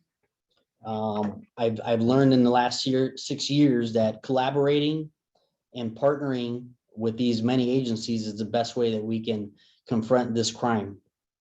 I just wanted to give you guys a snapshot of my current duties, my current mission in working with many different entities. Thank you for your time. Commissioners, would you like to ask questions individually or save them for the end? Let's save them for the end. Great, sir. Okay, so at the field level, the human trafficking task force operations are guided by the Bureau Vice coordinators. So this morning, you will be hearing from Lieutenant Mark Evans out of Operations Valley Bureau, and also Lieutenant Robin Richards, who runs the operations out of Operations South Bureau. So first up, Mark, please go ahead with your overview. I'd like to open up briefly, Chief, and just talk about the OVB effort, and then I'll hand it over to Lieutenant Evans. Our Human Trafficking Task Force was created to address the blight and crime associated with prostitution activity along the Sepulveda Boulevard corridor between Victory Boulevard and Nordoff Street, which has been a historical area of concern in the San Fernando Valley. The creation of the unit also addressed significant public outcry from those that lived in the area, and that was a historical outcry in an effort to get the problem resolved, or at the minimum greatly minimized. So in 2015-16, Council District 6 was receiving roughly 100 complaints a month regarding street walking, prostitution activity, and human trafficking along the corridor. And Lieutenant Evans was given the mandate to come in and make a change in that situation. With that in mind, we ensured that the 3 E's were implemented. We educated the public. We did some engineering and crime prevention through environmental design to make it tougher for those individuals to ply their trade along the Sepulveda corridor. And then, of course, we came in with an enforcement component that addressed directly the recidivist activity and the human trafficking that was going on along the corridor that was specifically targeted at the pimping activity, where basically young females were brought in on what's called the circuit, and Lieutenant Evans will elaborate on that, and they were brought through the area to ply their trade and to commit acts of street walking prostitution. We launched the tip line by email that we were using, that we use here in the Valley to gain information from the community and interact directly with the community.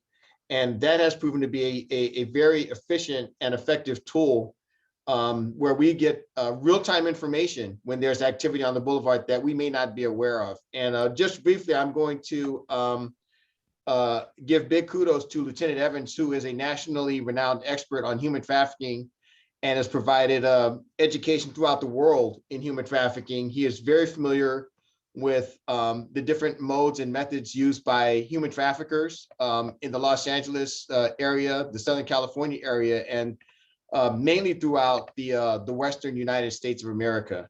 So, it's always great for us to have these types of experts in-house that provide training and coordinate with all of the other entities, both inside and outside of the department, including our federal partners. And Lieutenant Evans has been doing a fabulous job out here in the Valley over the last few years. I'm going to hand it over to Lieutenant Evans to give some of the specifics and talk about some of the non-governmental organizations, including Journey Out, that we work closely with. Mark? Thank you. As we launched the Human Trafficking Task Force a number of years ago, and we wound up coming into 2021, our partnerships with Journey Out has been firm and strong. And what we do is we refer all of the girls that we have contact with to Journey Out. Once those victims or survivors go to Journey Out, we no longer follow that process. That's outside of our jurisdiction, so to speak. So we let Journey Out do what Journey Out does. But I can say they've been extremely helpful and supportive in providing resources to our victims, especially when they become advocates, take them to court, and encouraging them to face their accusers. In 2021, in spite of COVID and being redeployed due to various protests and things like that, we were able to arrest 23 human trafficking suspects, and we had 23 filings. So we have a 100% filing rate there. The way we do our operations is a little bit unique, and sometimes we can be criticized because we're not rescuing as many people as some might think we should. But the reason we do the operation the way we do, wherein we focus on the human traffickers and letting them approach and recruit our undercover officers, that ends up generating a lot of pandering arrests. And then those pandering arrests will culminate into human trafficking arrests from time to time as we do follow-ups and we locate other victims. We had 47 pandering arrests, And we also, on that, only one was filed. So I guess that gives about a 97.8% filing rate. And our conviction rates are equally as high because we learned the way we needed to operate. And now we try to videotape everything, and we just let the jurors and the filing DAs just watch what happened instead of having them read a big comprehensive report and then make a decision on that. So it's a much more compelling in the way we've raised the bar and the way we work. With that said, we rescued one adult and one juvenile. And then I look at it as we also prevented more than 47 others from becoming victims by us pursuing the traffickers that are in the area all the time. They do surveillance and counter surveillance on our operations. And so we know that they're out there extensively. In lieu of not just doing human trafficking operations, but my mandate was to also help clean up the Sepulveda corridor. So we look at crime trends and we look at how we can do our undercover operations in areas that are higher in crime, or even our high traffic collision areas, our A and K traffic areas. And while doing that, we were able to issue 1,690 traffic citations. We arrested 374 Johns. And something I'm personally proud of is we arrested 34 women. And in decades past, we can go back 30 years, we've tried to arrest our way out of this problem by arresting the women, which we know are the victims, oftentimes in this case, in this type of crime. And so we've arrested 34, which is a humongous reduction, because in the years past, it would be as many as 300-400. So I like the paradigm shift that we're seeing. And I could probably talk for hours longer, but I'll leave it at that unless someone has a specific question for me. Thank you, Mark. I appreciate that. I'm going to move this over very quickly at Operation South Bureau and Deputy Chief Gerald Woodyard, if you have any comments.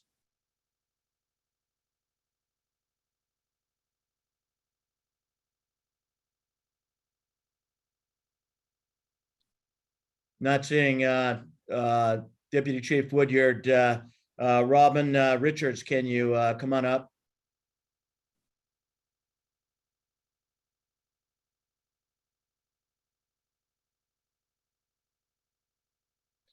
Okay, while we're waiting for them, we've also invited commissioners, 3 advocate organizations that provide services to the individuals. Once we come into contact with them. First, we've invited Mr. Dave Cox. He is the Chief Operating Officer of Zoe International that provides those services.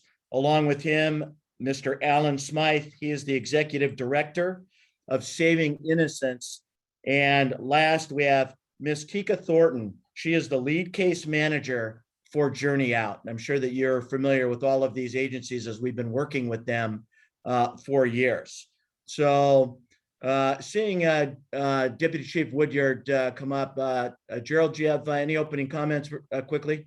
Yes, just really quickly. Good morning, Chief Moore. Good morning, Commissioner Briggs and distinguished board. I have here with me Lieutenant Robin Richards and Sergeant Yolanda Haggerty. They are the subject matter experts. Human trafficking is obviously going to be a focus in South Bureau, but I will pass it on to Sergeant Haggerty for specifics. Lieutenant, if you want to talk about our unit and the focus. Good morning to the panel. I'm Lieutenant Robin Richards, and I'm the Bureau Vice and Human Trafficking Coordinator for South Bureau. Like the Valley, we have a track in South Bureau, which is Figueroa Street. I'm sure most people are familiar with. I'm hearing the feedback. Can you hear me well? Yes. Yes. Our track here is Figueroa Street in South Bureau, which we have seen tremendous prostitution, human trafficking activities. We have come up with a plan, which we have 1 supervisor and 7 officers tackling the plan along with their vice officers to address the problem on Figueroa Street. It's been very, very challenging, but with the efforts we have put in, we have made some significant progress over the last 3 years. And to get specifics into some of those processes that we've made, I'll have Sergeant Macias Haggerty speak to those specifically. Good morning and thank you. I've had the pleasure of supervising the South Bureau Human Trafficking Task Force for 4 years. And since then, I've seen a lot of changes. We had, when I started, 3 officers that were on loan, and now we have 7 permanently assigned investigators. So we take the positions very seriously. We take the crime very seriously. In South Bureau, my unit alone has made over 200 arrests, prostitution arrests. 26 of those arrests have been human trafficking. So our filing status is a majority of our cases get filed. When they're not, they're usually rejected for further information. These cases are very long and lengthy. They require a lot of corroborating evidence, which my unit, their investigators were essentially a detective table, but we're also vice operators. We've done 19 operations along Figueroa. Our corridor, our prostitution track goes from Gage all the way down to Imperial. And the benefit of having investigators / vice operators is that we can go out and generate investigations from the ground up. We contacted over 70 females, majority minors. CSEX, our commercially sexually exploited children, have been a focus of ours because their resources, reaching out to Saving Innocence and our NGOs is very important, so that we kind of stopped and interrupt a lot of the trauma that's they're experiencing. I've seen personally trafficking changes. The operators now can monitor victims from afar. Technology has advanced, and it's making it more difficult as investigators to make those arrests. So it does require a lot of intensive legwork, follow-up investigations. Our unit, or my unit, has also helped with enforcement. A lot of the pet activity along Figueroa has made life challenging for the community within the corridor, and like I said, from Gage to Imperial. I'm excited about some of our equipment that we received from a grant, the Police Foundation. We've obtained a Cellbrite machine, which allows us to data extract information a lot quicker, hand those lifelines, the cell phones, back to victims. And we also have a GPS tracker so that we can monitor the activities of some of these habitual offenders. Social media has made it very challenging these days. Figueroa can be advertised by a lot of people along the track. So not only do we have a homegrown problem with our minors and our vulnerable teenagers here in Los Angeles, but we're also getting a lot from Northern California and outside of, the state. So I'm looking forward to maybe parlaying the human trafficking, anti-human trafficking campaigns that are coming up during the Super Bowl, and hopefully establishing some kind of education campaign from here on out with different angles, the hotels, as well as law enforcement and everybody else who can take part in it. Thank you. Thank you very much. We appreciate that overview, and we're going to quickly turn to, for their comments, the first of 3 advocates. Mr. Dave Cox, welcome, and can you please provide an overview of generally what your organization provides during an HTTF operation? Sure. Thank you so much. Thank you for the time and even just the update for human trafficking in the city. So my name is Dave Cox. I serve as the COO for Zoe International. And at Zoe, we focus on child trafficking, and we've been doing that since 2002. We work internationally in 5 nations. On the global stage, I can say LA has really been a respected leader in this fight. Our State Department told us that people around the world watch Los Angeles because our city is the most innovative in combating child trafficking. It's done a lot of things, just providing dedicated funding for specialized units to investigate, rescue, prosecute. It's really proven effective. We do a lot of multi-agency collaboration in LA that's been really effective. One of the most brilliant ideas in LA is the first responder protocol, which provides advocates. So when law enforcement recovers a child, advocates are on scene within 90 minutes, providing crisis response to minors and to support law enforcement, social workers, probation officers, or if DCFS identifies a child in the system that have been trafficked, they assign an advocate. And it's really provided a missing gap that's increased the success of youth, and they take advantage of all the services the city provides. and it really helps get them set on a new trajectory. So last year at Zoe International, we served over 100 youth through advocacy. I'll tell you a quick story. One young child who had grown up in the system, they had no safe adult to care for her. And she told us all she was good for was to be sold for sex. That was her mentality. And she was being sold night after night. She was on the streets of LA, out of motels, out of homes of married men by dangerous men. She's bright, strong, loving, smart, funny girl. Though she really tried to resist at first, her, even just contact with her advocate. The advocate stayed consistent, called day after day, and that advocate fought for relationship with her. The advocate didn't react negatively to her efforts to push her away, which really helped bridge this gap of distrust of the system and built relationship there. And after months of building relationship with her and the support of everyone on her team, she began to post empowering messages on social media instead of sexual photos of herself. She stopped calling herself a prostitute. She identified with stories of other survivors she was meeting who shared their story with her and said that she was a survivor too.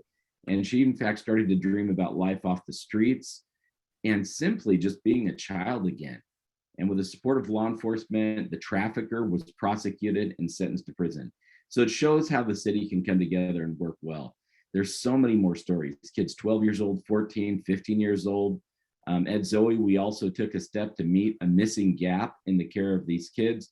Our organization opened a specialized home for CSEC youth this past year, an SDRTP, and it provides specialized care for youth who've been trafficked. It's a 50-acre campus. It's the first of its kind in LA, and it provides essential care for these girls who've been trafficked, just like the girl I mentioned before. And they have a place to rest, heal, and be children again. It's a trauma-informed home, and they get a lot of individualized attention. So we have to say this, LA is really innovating. It's having great success. We do face challenges. Human trafficking is not slowing down. COVID did not slow it down. In fact, it's likely increasing. That's what we're hearing on the street. Another challenge is that the thin blue line, it's just thin. It's very thin. LAPD is doing fantastic work, but staffing, it's just challenging, obviously, and specialized units are affected as well, which hurts the fight.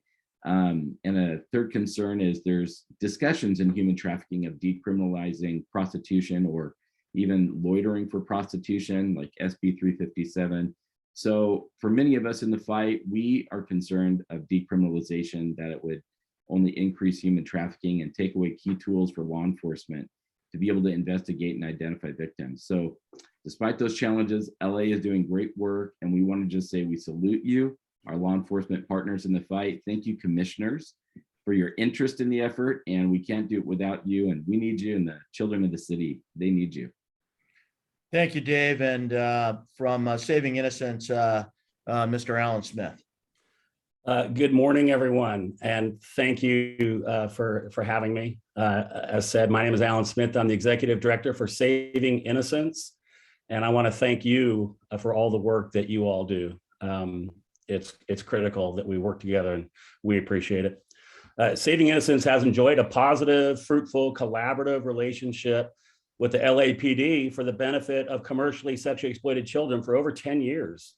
And we have loved our partnership with the LAPD throughout that time. Mario Gallegos, we heard from earlier, has been one of the many all-stars that we've worked closely with during that time. Having said all of that, I can't sign off until I relay an urgent message to you all. And the urgent message is this: the crime of human trafficking, with an emphasis on child trafficking, is increasing, not decreasing. All of the factors which create vulnerable people and broken men, who are predominantly the buyers, they've been exacerbated by the global pandemic. We're talking about the modern day slavery, where one person is asserting ownership over another person, and they are forcing them to do the most demeaning, degrading, inappropriately egregious, and oftentimes very dangerous things imaginable. A typical victim of child trafficking, of sex trafficking, is literally raped 6, 8, 10, 12, 15 times or more every single day, oftentimes in a violent manner. We recently received the youngest child we've ever taken care of at 7 years old, a tender 7 years old at the time when we received her. Our staff at Saving Innocence is struggling right now, to be honest. We recently received the news that 2 of our recently former clients were murdered. This comes right on the heels of the news that one of our kids was found on the side of the freeway, murdered, which came right on the heels of one of our clients being found at a bus stop. And she was found in such a way that would tell us that she experienced severe sexual assault right up until the end. Last spring, we held a memorial service for a dozen of the kids that have recently passed that we've been supporting. I would love to have a conversation with whoever it was that deemed human trafficking as a non-violent crime, because they are sorely and tragically mistaken. I have to be honest with you all. I come here with some passion, but with a little bit of frustration. I was honored to address this group 2 years ago, which I did. And a number of the members and the people on the screen were passionately engaged with the conversation and the topic. And I even saw a tear or two in someone's eyes. And things were said like, we cannot back down at all from our enforcement, investigations, prosecutions of trafficking. I felt very hopeful. And then really soon after that, one of the dedicated child trafficking units was disbanded, was dispersed. Now, I'm not looking at what you're looking at. I'm not looking at your budget concerns. I heard earlier the personnel concerns. You all have a massive job to do. Thank you for doing it well. But I'm hoping, and the other advocates here are hoping, that you'll see some of what we see and that maybe you're not seeing. And so what I have to say to you, friends and colleagues, we can't do less of anti-trafficking work. We must do more. All of us must do more. Every one of us has to dig deep and figure out a way to do more anti-trafficking work. The lives of the kids are literally hanging in the balance. The great Nelson Mandela put it perfectly when he said, there's no keener revelation to a society's soul than in the way at which it treats its children. The great Mandela is somehow equating the condition of our soul with how we treat children and how we protect children. A trafficking survivor once said to me that in the middle of her trauma, when she had lost all hope, she said, I could no longer fight for myself. I needed someone to fight for me. Well, we have to do more. No budget is too big to add to this fight. No amount of personnel is too many to add to this fight. Our children's lives depend upon it. The condition of our very soul, says Nelson Mandela, will be defined by it. This time in history, right here, right now, is a defining moment. And I hope and I pray as a society, as a humanity, that we'll be found equal to the task. So let's collectively do more. And that's not to minimize the great work. I absolutely agree with everything Dave Cox just said. There's a wonderful, innovative partnership in Los Angeles, but Los Angeles is massive and this problem is massive and it's not going away anytime soon. Thank you for all of your commitment and your effort. And we at Saving Innocence are proud to be counted among you. Thank you. Thank you, Mr. Smith. And last but certainly not least, from Journey Out to provide that perspective is Ms. Tika Thornton. Good afternoon or good morning, everyone. My name is Tika Thornton. I am the lead crisis response case manager at Journey Out. What we do is we provide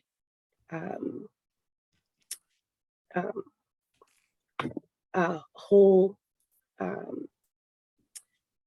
help for the client. Law enforcement usually contacts us when they have a victim.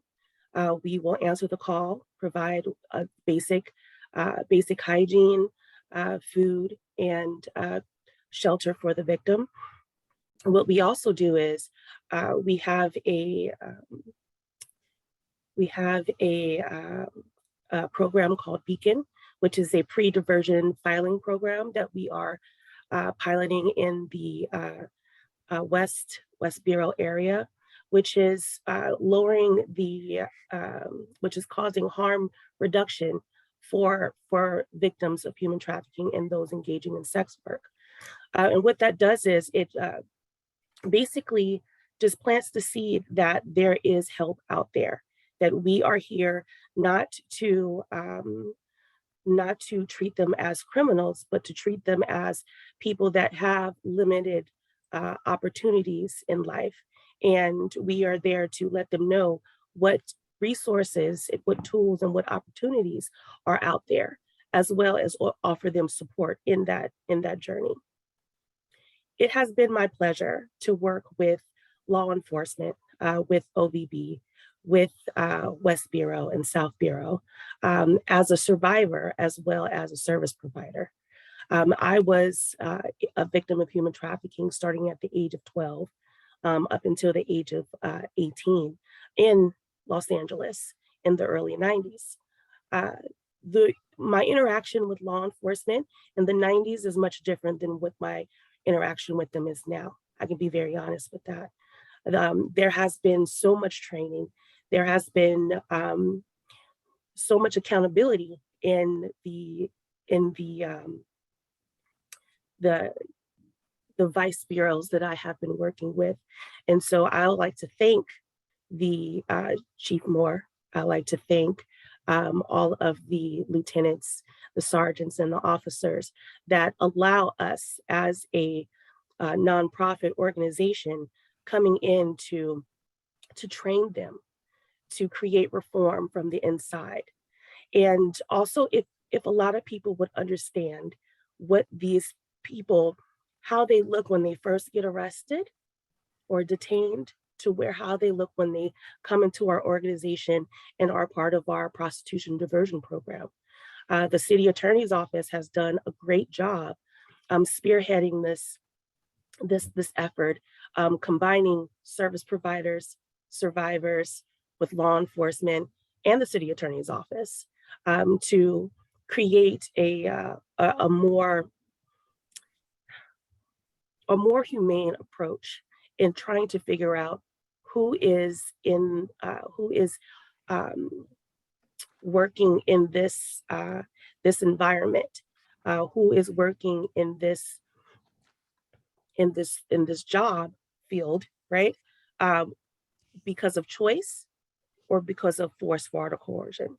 So I like to thank the officers again for being so open to listening to us as service providers to do their job in a more humane way, to actually listen to us when we say that there is a problem, to come to court and support us, when there is a case involving a trafficker, to calling them, even on their days off, just to make sure that they're okay, or to do check-ins with them.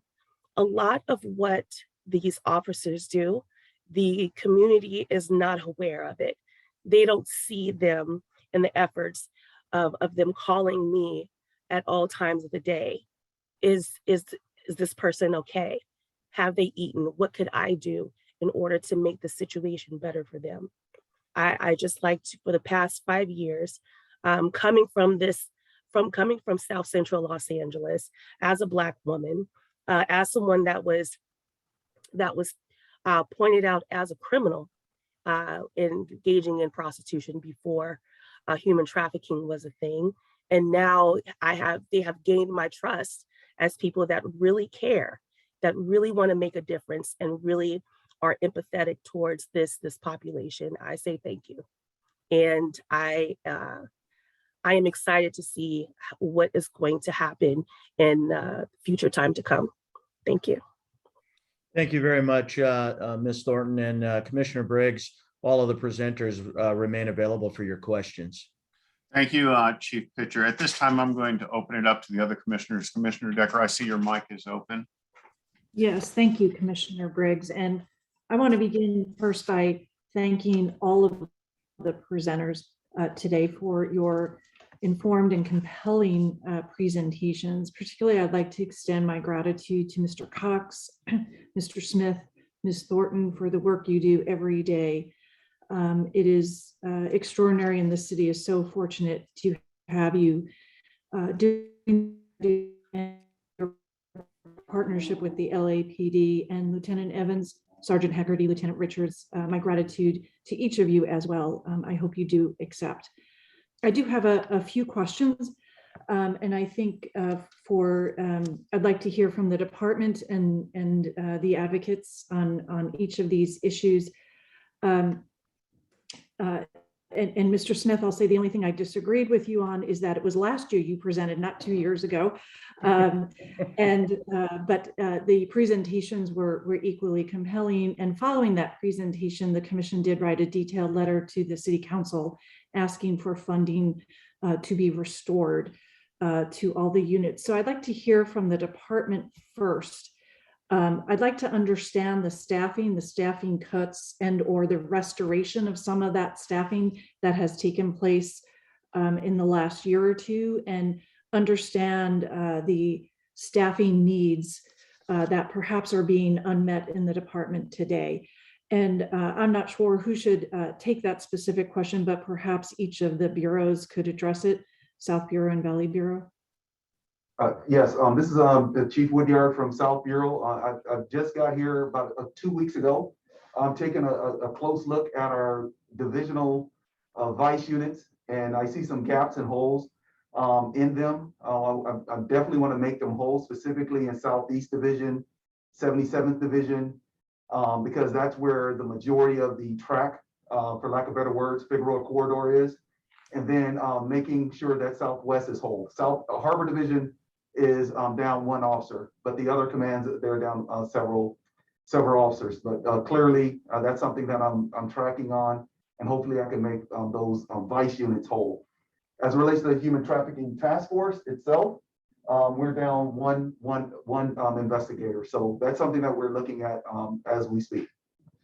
And Chief Woodyard, I realize you're relatively new to or returned to South Bureau. Do you know where there are staffing cuts made in the last year or two, specifically in South Bureau, that haven't been restored, or that you were unable to restore as you're now looking over your staffing? They're just vacancies that we're going to be asking to be filled once as a critical vacancy. Okay, let me turn to Valley Bureau and hear from you on that issue. Sure. Thank you, Commissioner Decker. So in Operations Valley Bureau, we have not had any positions specifically cut. However, we fill the positions as advanced pay grade opportunities become available, both upgrades and lateral transfers. Where we have seen an issue in Operations Valley Bureau with our Human Trafficking Task Force is we have no permanently assigned supervisor. So the most direct need would be for investigative support, because we file a good number of cases directly with our people, and for supervisory support. In terms of the actual assigned investigators, people cycle in and out of those spots, and as they become available and they're advertised, we do fill those. And in addition, I have supplied as a developmental, for developmental purposes, officers who have expressed an interest in human trafficking. We have actually cycled them through on loans, and they take that training and that wealth of understanding back to patrol when they go back to patrol, in order to provide that training to the other officers that are working in patrol. So that is one of the direct benefits of circulating through those loans. Having that permanent supervisory position though, and we're really only talking about one permanent supervisory position, having that would allow us to have some consistency and maintain our goals, our drive, and our direction in human trafficking. In terms of the overall vice units, we've had a great connection with the vice units, particularly Van Nuys and Mission, as they're the ones that primarily police the corridor. And we've also had councilmanic support through Council District 6 with overtime funds that we've used. And Lieutenant Evans can probably briefly talk about how those overtime funds are dispersed. But one follow-up question, Chief Hamilton. I'm trying to understand a little bit of a disconnect I have. When I hear your report, it sounds like other than filling one permanent supervisor position, which I assume you're able to do, it doesn't sound like there's been dramatic cuts to the human trafficking team in your division. Is that correct? In your bureau? The positions have not been cut. That is correct, ma'am. We have been able to loan people in those positions. The So positions I know remain. enough of the city budget to be dangerous, so I understand the positions haven't been cut, but have they been funded or no? They have not been funded consistently because they go through the cycle of getting an advanced pay grade authority. As soon as we get those authorities, we fill those spots. Understood. Commissioner, I might be Yes. able to help on this as well. Thank So you. South Bureau and Valley Bureau have, from their own existing staffing that were not funded by budgetary by the city, established these units over, and it began in South Bureau and extended to Valley Bureau, and then Central Bureau and West Bureau have mustered from existing vice units a human trafficking task force outreach. It's been it has not been funded. These positions have not been authorized or funded. For instance, a supervisor, these vice personnel. Essentially, the department continues to harvest resources from patrol functions in order to staff these functions. Now, the one difference was that the council did fund $1.5 million in overtime monies that have been distributed amongst the 4 geographic bureaus so that they can augment staffing, typically vice officers, to conduct human trafficking outreach and engagement, these types of, and working with our partners. And I share with you my thanks for Mr. Cox, Mr. Smith, Ms. Thornton for their partnership and collaboration.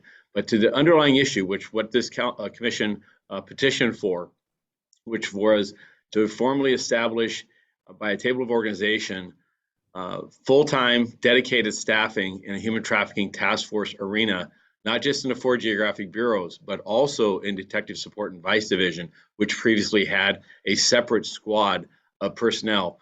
When we were reduced more than 600 positions, these were a number of the specialized resources across the city needed to be downsized or disbanded in order to maintain essential uniform resources and our geographic patrol stations. So the department recognizes and I support the investigation of this. It's a terrible toll, human slavery, the disgusting abuse that occurs in our community. And this is a part of the solution, is what you're saying here today. But to your underlying point, we are essentially robbing Peter to pay Paul, realigning resources on a as-we-go basis in order to support the overarching efforts of human trafficking within the 4 geographic commands. And then for DSVD, they've only recently reestablished a point of liaison for human trafficking to oversee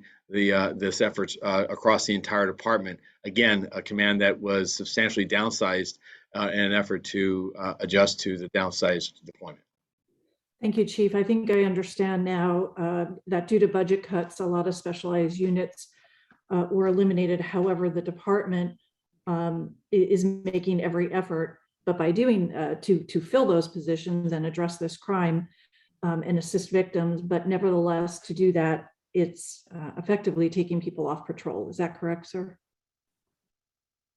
Yes, and the budget request, even for that was just recently approved for next year, the budget instructions that the department received was not to restore these type of positions because of the limits of funding that the city has available for services that it has presently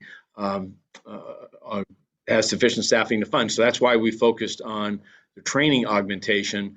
This detail, Hope detail, sexual assault investigations at the robbery homicide level. These are all specialized resources that have been substantially scaled back or eliminated and decentralized, if you will, to the geographic areas in an effort to deal with the shortage of personnel.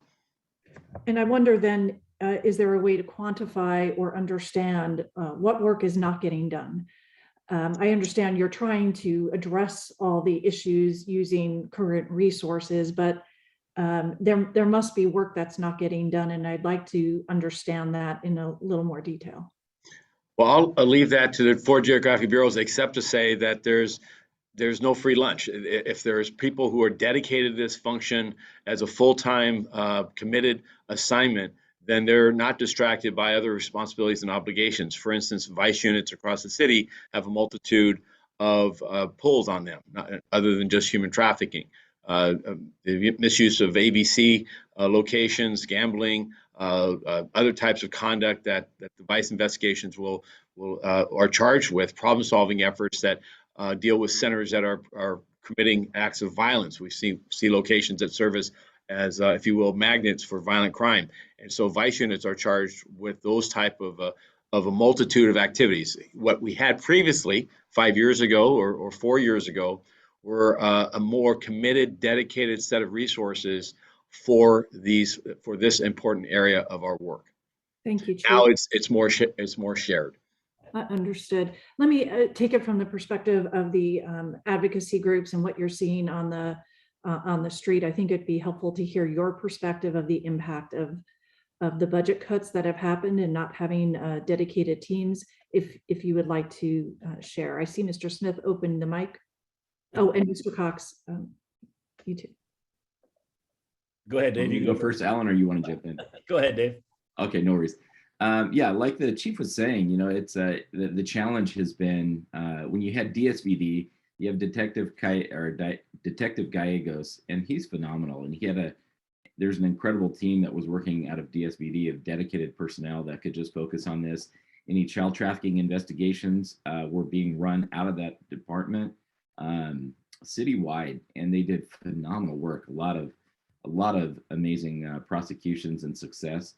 But when that had to disband as the reductions had to take place, and that gets divvied out to the individual vice units throughout the city and some of the Bureau human trafficking units, there's just limited time and resource. So what we would see on the ground would be there's not a full ability to follow up on potential leads, missing children, just investigative leads that could be run, not out of a lack of willingness. There literally is just not time or manpower for that any longer. So the impact of personnel, there's just a reduction of time on the amount of investigative work available with officers to do it. And these type of investigations are definitely intensive, and they require a level of expertise. And so the advantage of having dedicated personnel, like many people on the screen, like Lieutenant Evans, he's there too, but just having that level of expertise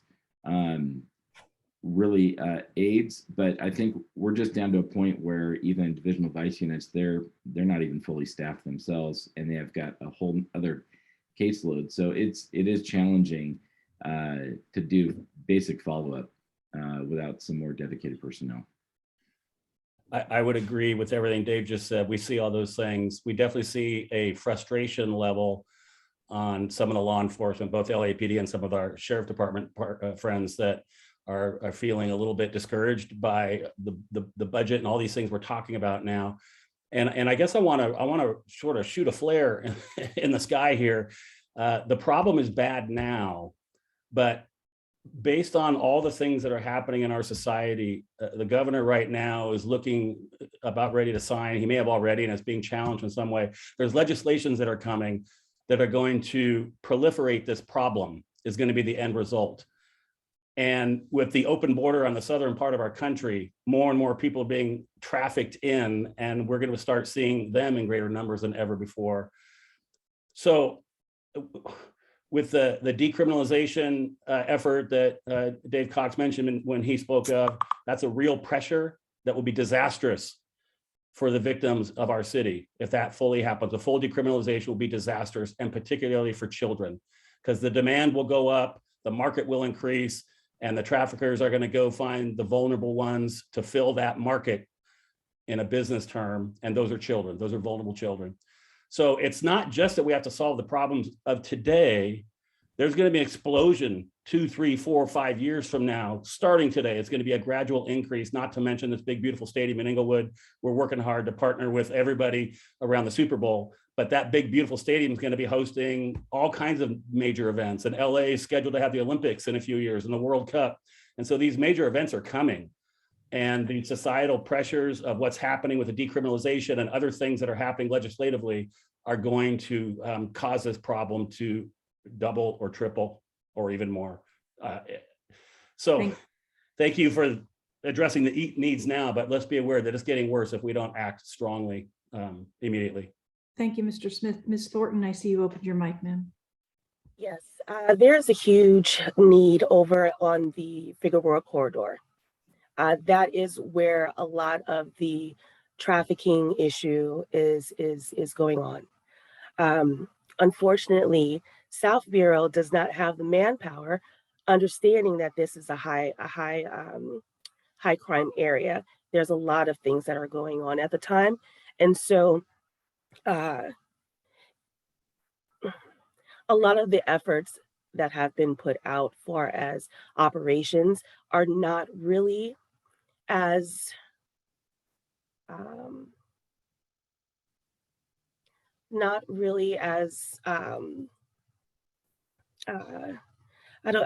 trying to use the correct word, but there needs to be more people put on staff in the South Bureau. 77th is swamped with all kinds of crime that's coming into that area, and the efforts for helping this community is there, but they're only could do so much with the amount of manpower that they have. I really hope that in the future we can have a more sound vice units, more investigators in that area, because where in some bureaus it's 3 cops to one girl, or should I say 3 girls to 1 cop.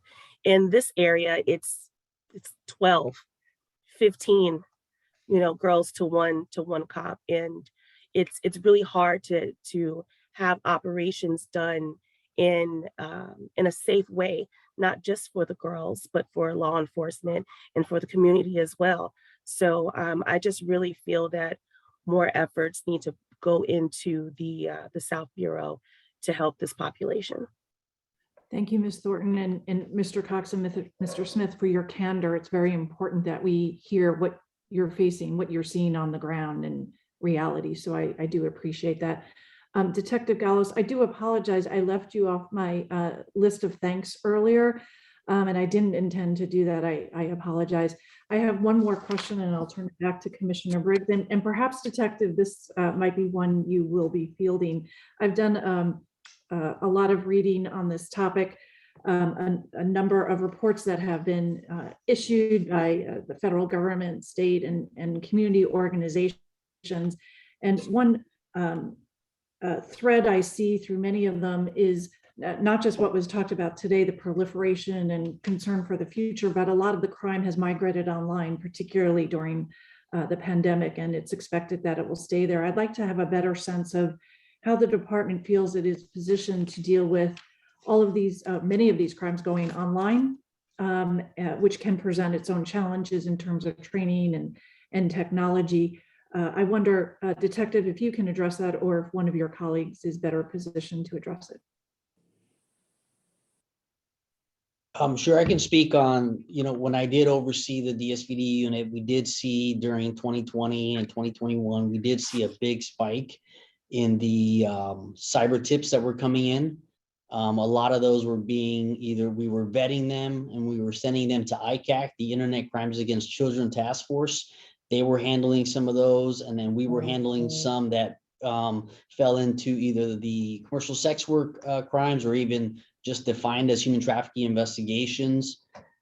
Easily, we saw a big increase due to the fact that a lot of the schools had the children at home online. So that opened up the internet to all of our predators. So we did see a big increase in that. One of the things that we were doing is we were vetting the tips. I had roughly 6 to 7 investigators at the time. We were handling easily 10 to 15 tips a month. We were trying to track down, victims, suspects, and work each tip up. Now all of our cyber tips that come into the city of LA, specifically when they're tabbed as human trafficking tips, they are vetted through Crime Stoppers.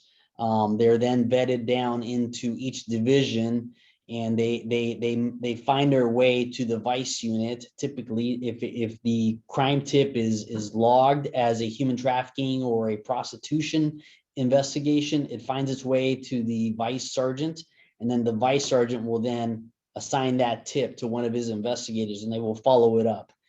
That's the way that we're handling crime tips now, especially cyber tips.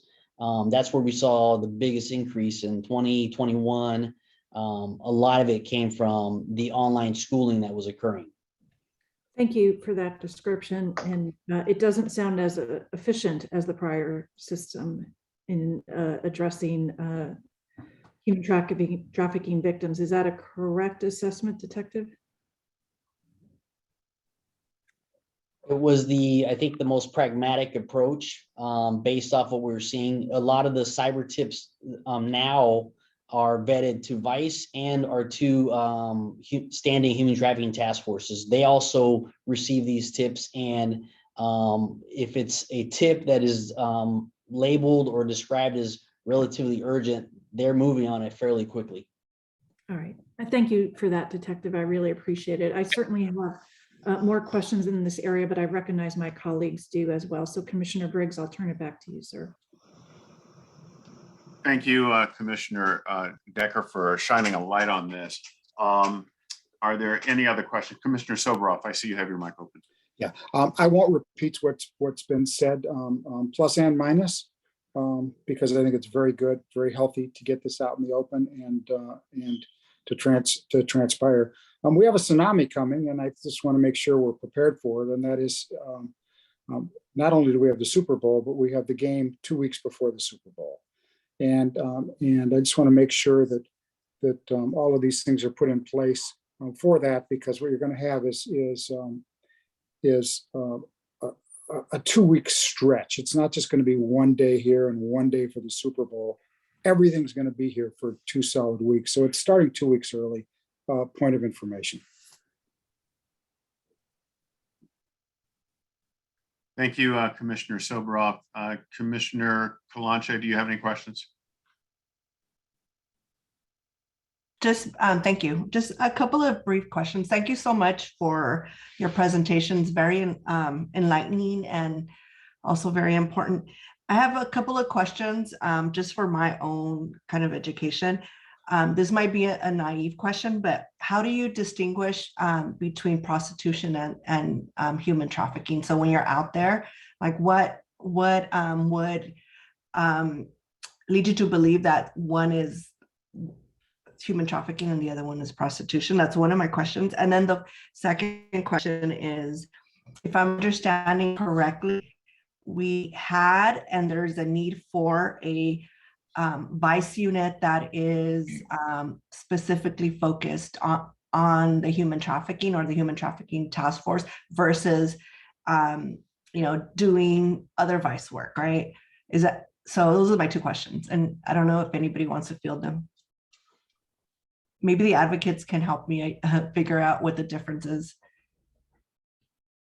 Mauro, do you want to take the first one? Sure. So Commissioner Kalanche, so your question was regarding differentiating between prostitution and human trafficking. Yeah. So, is it just children, or is there, I mean, what is your definition, I guess? Well, the crime of human trafficking affects adults and minors. Okay. When the DAs are looking at our cases, they have a list of criteria regarding what charges are going to be applied to our subject, right? So our vice investigators or human trafficking investigators, they're fully prepared to break down a case. They're going to be doing their investigation. They're going to determine the age of the victim, the type of relationship they had with the suspect.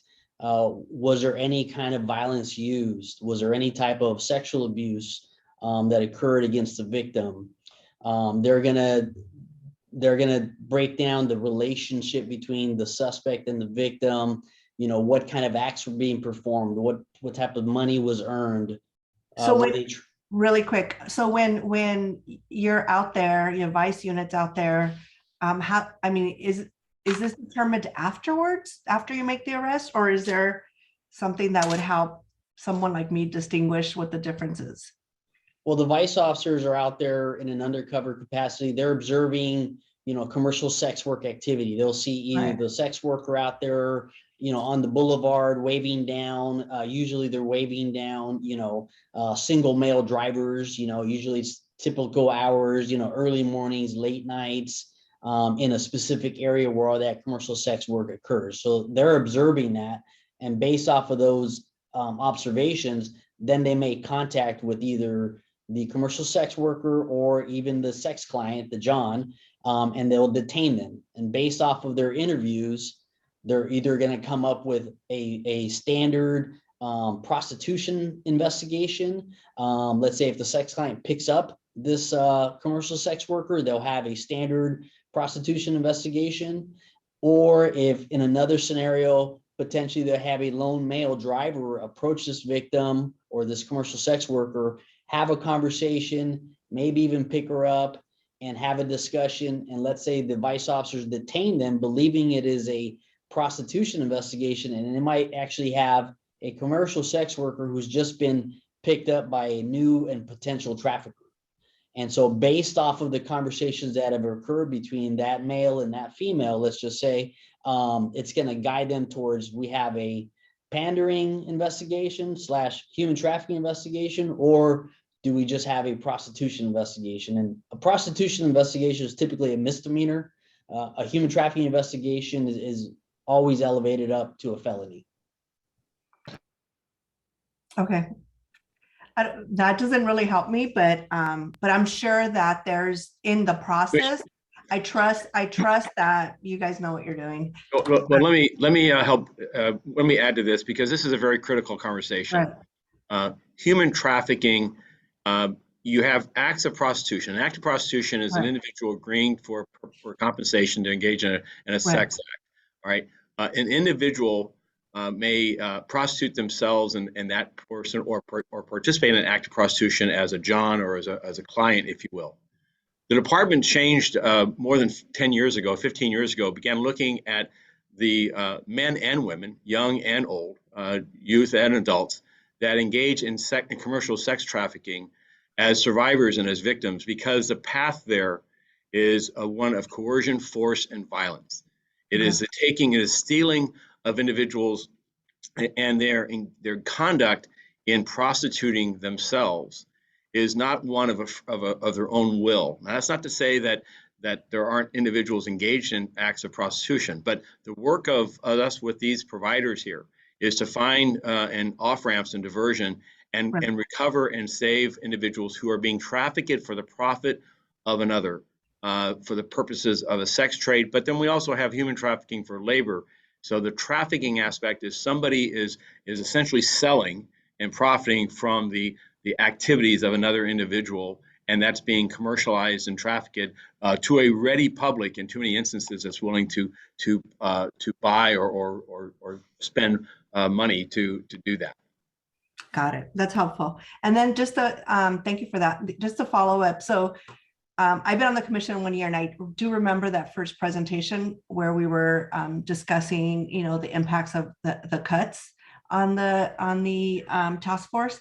So I'm wondering what ideally what we would need is dedicated vice detectives or officers to focus our efforts just on this issue versus all the different issues that they tackle. That's what I'm understanding, right? About 100 personnel. 100 personnel. Wow. The vice units across the city were downsized over the last 5 years as an effort to marshal resources, to marshal them, keep them in a uniform deployment. Average vice unit was reduced by 2 to 4 people. There's 21 of those units. Human trafficking task forces all should have 10 to 15 people. And then the DSVD would need a similar number. And so in an ideal world, rebuilding to that type of capacity is something that we would endeavor for. And that would be the 100 personnel. Or the 100? Yes. Okay. And I want to be fair to our elected leaders and officials in very tough times. When you look at the resources set aside by the Los Angeles Police Department on this critical function, we far outpace our sheriff's department and many other agencies across this region. So it is not for, it's not a prioritization that we're being drafted by other agencies. Most other agencies have no set specialized resources for this very important work. Can I ask a quick question, Chief? And then I'll stop. This is a little bit separate, but I think for me and my brain, it connects. What percentage of time do our vice officers spend on ABC violations? A minor amount. They'll spend time on an ABC location, alcohol beverage control, that is a center for violent crime or other persistent problems such as prostitution in the neighborhood. And primarily, for instance, we have investigations on a center that is an adult entertainment location. It's an ABC location. It's been a center for repeated shooting and death and other serious injuries. And so they'll conduct those undercover investigations in order to go after that license, if you will, because the violation is that they're operating in an improper fashion, or allowing the underlying violent conditions to exist, as so that they remove that license, or that person loses that license, and therefore that business goes away. Yeah, I was just wondering if it was a significant amount of time, how we can advocate to get some money, additional funding from the state, since they issue the ABC licenses. Just thinking. No, it's a good thinking. And I met with ABC state level representatives this past Tuesday when we had our one of a series of Super Bowl preparations, and implored them to deploy as many alcohol and beverage control investigators as possible to this region, because we know that these those bars and taverns are going to be hotspots for matters of public safety. And so we're asking that responsibly, that all state agencies and all public safety agencies lean together in this shared responsibility.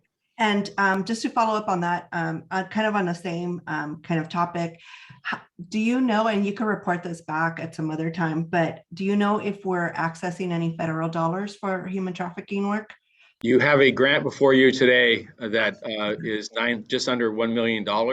And it is an ongoing, we are fortunate that we petition and are recipients. I think, frankly, the work of our people in concert with the collaboration with our community-based organizations is why we are a beneficiary of those grants.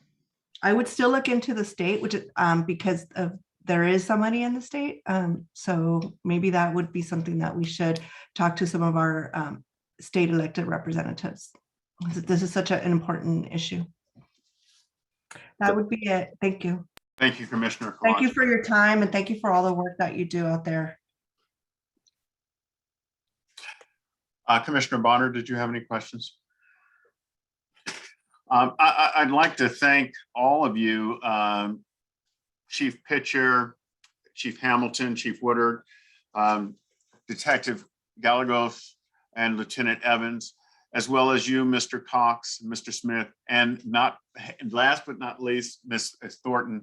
Thank you for bringing to life and in vivid detail not only your experiences, both having been a victim, but also now being an advocate for change and helping to illuminate for many of us what this crime actually is. As I understand it, human trafficking, can begin with a child who is enticed through the internet now, because that's what's happening. And not only are they enticed to partake in something that is going to harm them both psychologically, physically, and mentally and emotionally for the rest of their lives, but also it can lead to drug use. It can lead to aggravated assault. It could lead to their young bodies being left on the roadside, as we recently saw. And so this is not, as I view it, a simple crime of human trafficking, since it covers a host of sins that cover the range of bad deeds by people and that are happening in our own city. And so, Chief, I really thank Commissioner Kalanche and you for highlighting what we need in this area, the resources that we need to bring to bear in this area, because this is no less harmful to the city of Los Angeles than the murders that we see each week. And so I would urge our elected officials to pour resources into our department to help fight this.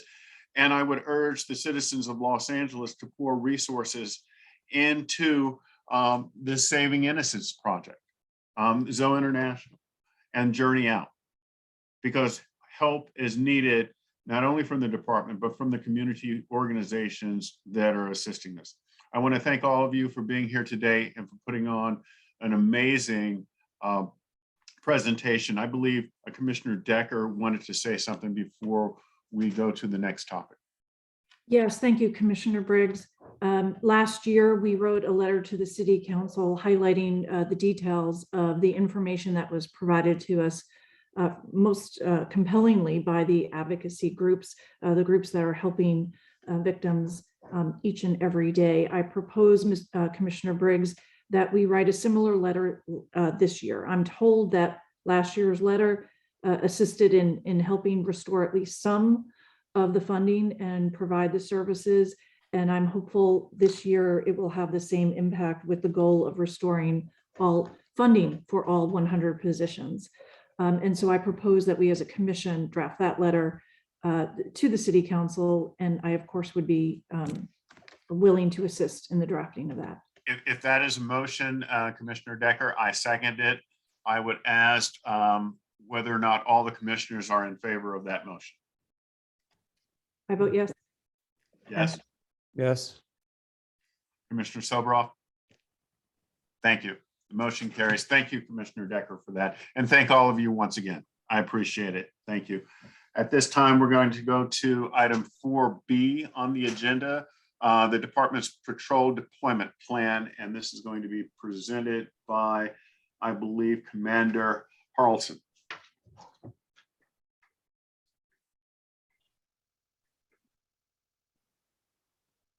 No, I believe it's Commander Harrelson. Oh, Commander Harrelson. Thank you. Thanks.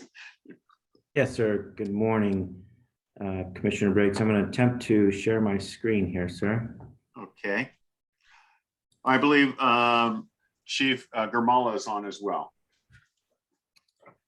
Good morning, Chief. Good morning, Commander. Good morning. So I'm trying to share my screen. It says the host is disabled. Participant screen sharing. Madam Secretary, can you please assist? Okay, go ahead and try again, sir.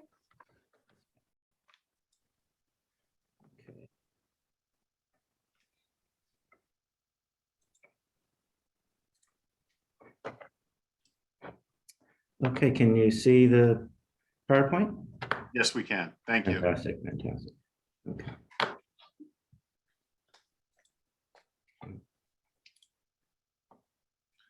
Go ahead, Commander. Okay, there we go. Okay, good morning, Commissioners, Mr. Chief Hank, Chief Moore. So I was asked to present this morning on the department's patrol plan. In previous Board of Police Commission meetings, Commissioner Bonner inquired as to how the department deploys its personnel at the geographic area. We call that patrol plan. So I'm going to provide you an overview today of what patrol plan is and how the department utilizes patrol plan in the assignment of its resources at the area level. Quickly, before I started, joining me today is Lieutenant Eric Morimoto, the lieutenant in charge of the back office of the Office of Operations. Also, I have Sergeant Victor Eguez, who's in charge of our field deployment unit, and Officer Angela Chen, who is assigned to the field deployment unit. They're not going to be on screen. We're a little spaced out in here, so but you'll be able to hear the voices when they chime in. So we'll get started. So our objectives today here is just quickly to understand how the Office of Operations deploys and accounts for its personnel resources. I'll give you a brief understanding of the history of the patrol plan and how it came into existence, and also an understanding of our 740 standard that we utilize in the development of the patrol plan. And then there's an overall understanding of how we utilize it and how it works. So approximately, we have about 9,500 sworn personnel in the department. There's approximately 6,400 of those that work for the Office of Operations.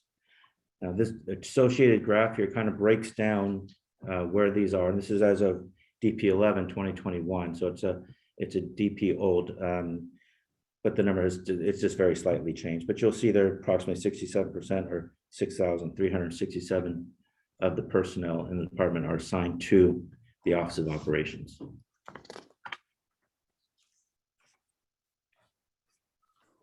At the area level, all personnel, regardless of a rank, are assigned to one of the three following categories. That's at your area division. You've got patrol. Patrol is your P3s, your P2s, and your P1s. Those are the officers assigned to the black and whites and responding to calls for service.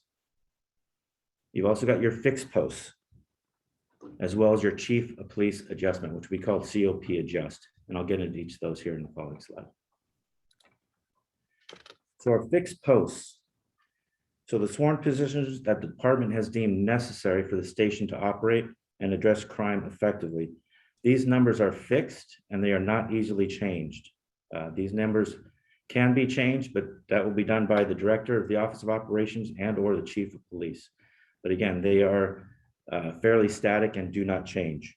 That's our gang units, our narcotics units, our vice units, our community relations office, and the desk officers. And then we have what we call our COP adjust. These are sworn positions in the department that the chief himself has deemed necessary for a station to address specific crimes and or community issues. These are determined at the discretion of the chief of police and or the director of the Office of Operations.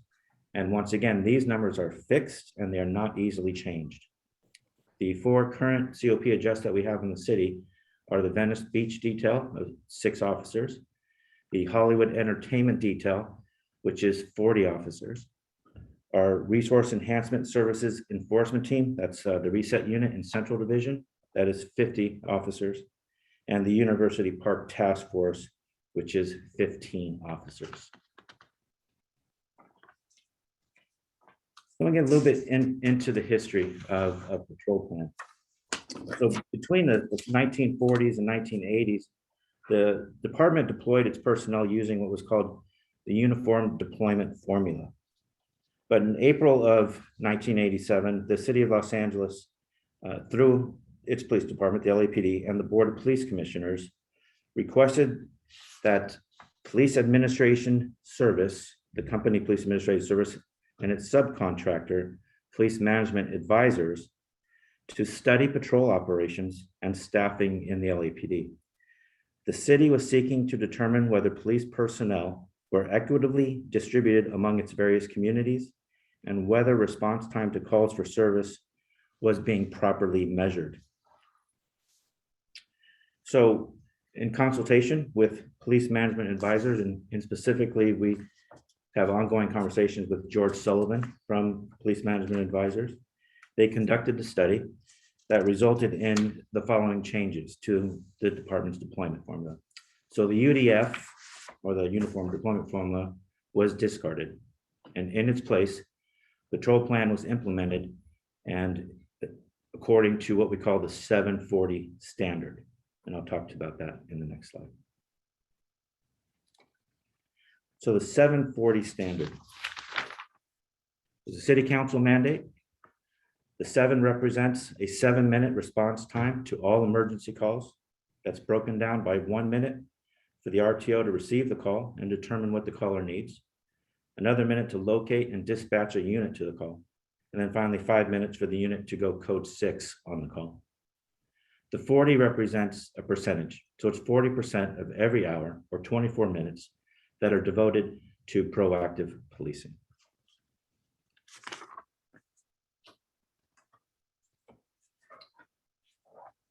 Now we'll get into patrol plan. So the patrol plan is a proprietary computer program that is owned and maintained by police management advisors. Unlike other measures that have been used for patrol staffing needs, the patrol plan is a workload-based model. For example, population is sometimes used as a basis for comparing police staffing among communities. Patrol plan uses rates of calls for service and crime problems. It considers the amount of time needed for proactive police work, the percentage of officers' time to be spent on calls for service, and the amount of time spent on administrative tasks, such as court or report preparation, other administrative duties. And that's just to list a few. So using a set of mathematical formulas and queuing algorithms, Patrol plan will provide a comprehensive analysis of patrol workload needs based upon 3 major criteria. First, it's based on the previous year's patrol demands. Second, the 740 performance standard that I just discussed. And third, the current year's staffing factor. And I'll talk about staffing factor next. So essentially, patrol plan will forecast a division's patrol operations needs based on the previous year's workload.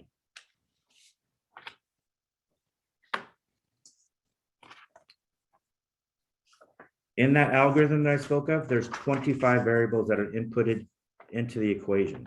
However, number 1, patrol speed, we do not use here in the city of Los Angeles. It's just not a viable input factor given our geography, but we utilize number 2 through number 25. So we do use all of the other 24.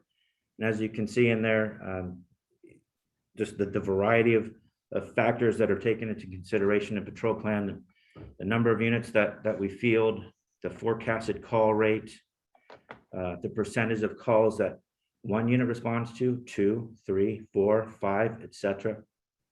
Their average service time, non-calls for service time, that's code 6 time. That could be self-initiated activities, administrative work, etc. Our dispatching policy, the percentage of calls dispatched by the priority, code 3, code 2, non-coded, etc. And then we take account into some of the demographics and the geography of the areas, the square miles, street miles, and the average travel time.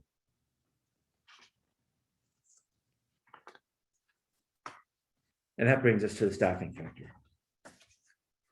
So the staffing factor is another mathematical formula. As part of that 1980 study, it was to determine the necessary staffing requirements and determining ways to correct imbalances in patrol workload. This required the calculation of staffing factors so that sufficient numbers of officers are allocated in order to account for both anticipated and unanticipated absences. Anticipated absences include, but not limited to, vacations, holidays, training, military leave, etc. The unanticipated absences include, but they're not limited to, injuries on duties, sick leave, suspensions, family illness, FMLA, bereavement, etc. So the totality of patrol plan and the staffing factor will provide us with how many police officers it will need to be assigned to patrol. So that patrol plan number is calculated quarterly, and the staffing factor number that I'm talking about right now is calculated annually.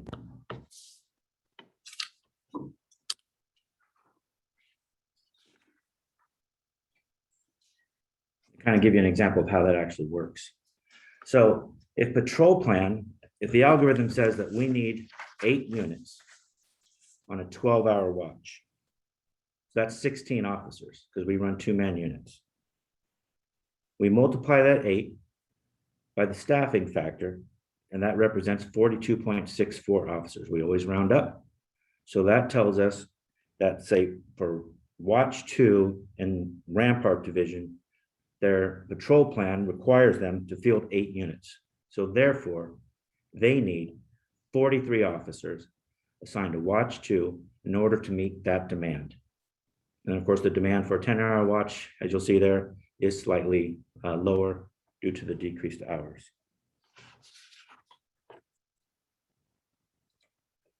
And then another example. So on the left chart there, you'll see 100% of patrol plan. So that's the demands that the patrol plan places upon an individual area by watch. And it will identify how many personnel are required in order to staff those units 24 hours a day, 7 days a week. So for this example here, it would require 114 officers assigned to patrol operations in order to staff 100% of the patrol plan. In addition to that, we have what we call minimums, which is on the table there to the right. So the minimums is the absolute minimum that we will operate at. And if the number of units falls below the minimum, the watch commanders will immediately notify the commanding officers, and they will bolster patrol by implementing established protocols such as they'll hold units over from previous watches. They will activate specialized units. They will call in off-duty personnel on an overtime basis. In addition to that, the bureaus can become involved and move resources amongst the bureau to ensure that no individual division falls below their absolute minimums. And so this is just a quick way of running through a very detailed and sometimes very complex set of mathematical formulas and algorithms and input factors that lead us to that final number of what we need to allocate on our resources to each geographic area. So when we come up with these numbers, we provide these to personnel. It is then personnel's responsibility to move the resources within the department to account for those patrol demands as indicated by patrol plan. So it's just the primary thing here to remember is that it's a work-based model. It's based upon workload. It is not based upon geography. It's not based upon population. An example of that of what you'll find is, say, West Los Angeles Division, which is probably one of our largest, if not the largest division geographically, but one of our slowest in workload. You compare that to a Central Division, which is probably one of our smallest, if not the smallest geographic division, but one of the highest in workload. So Central Division is the highest deployed division in the city. West LA is one of the smallest deployed divisions in the city because it's workload based. So with that, I'll open up to any questions that you may have. Thank you, Commander. I'm going to lead off with Commissioner Bonner. I'm going to defer. I've had an opportunity to spend probably a couple hours with the commander already, and we're in ongoing dialogue as well. So I may have a question or two at the end, but I'm going to let others go first, please. Sure. Then I'll ask a question on the previous chart that you had up, Commander, the one that showed minimum deployments. I saw the number 2 on that chart. Can you bring that back up if you would? Sure, I'm sorry, I closed it.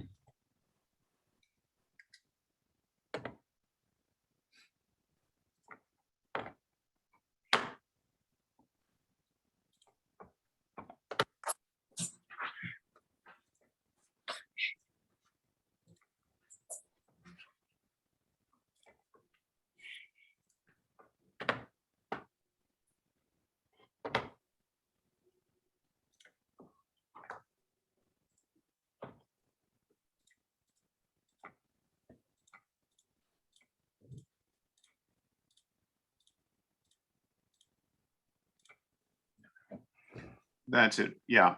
So in the watch 4 column, geographic area by geographic area, you list a lot of number 2s. Can you explain that? That looks like we don't have any patrol officers out there.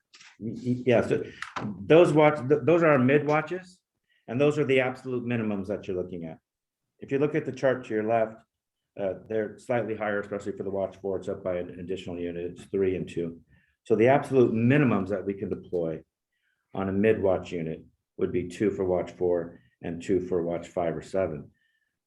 But take into account, we combine that. So watch 2 and watch 4 are overlapping, and we combine that. So that would be a total on the absolute minimums over the period of a day watch period would be 9. That are separated by watch by a few hours because they have a different start time. And during your hours of darkness, generally speaking, you're gonna have at least 8 at the absolute minimums. But we deploy at 100% of patrol plan. So while these are the minimums, our goals are, as you can see there on the left, would be 12 units during the watch 2 and watch 4 period, and 10 units during the watch 5 and the watch 3 period.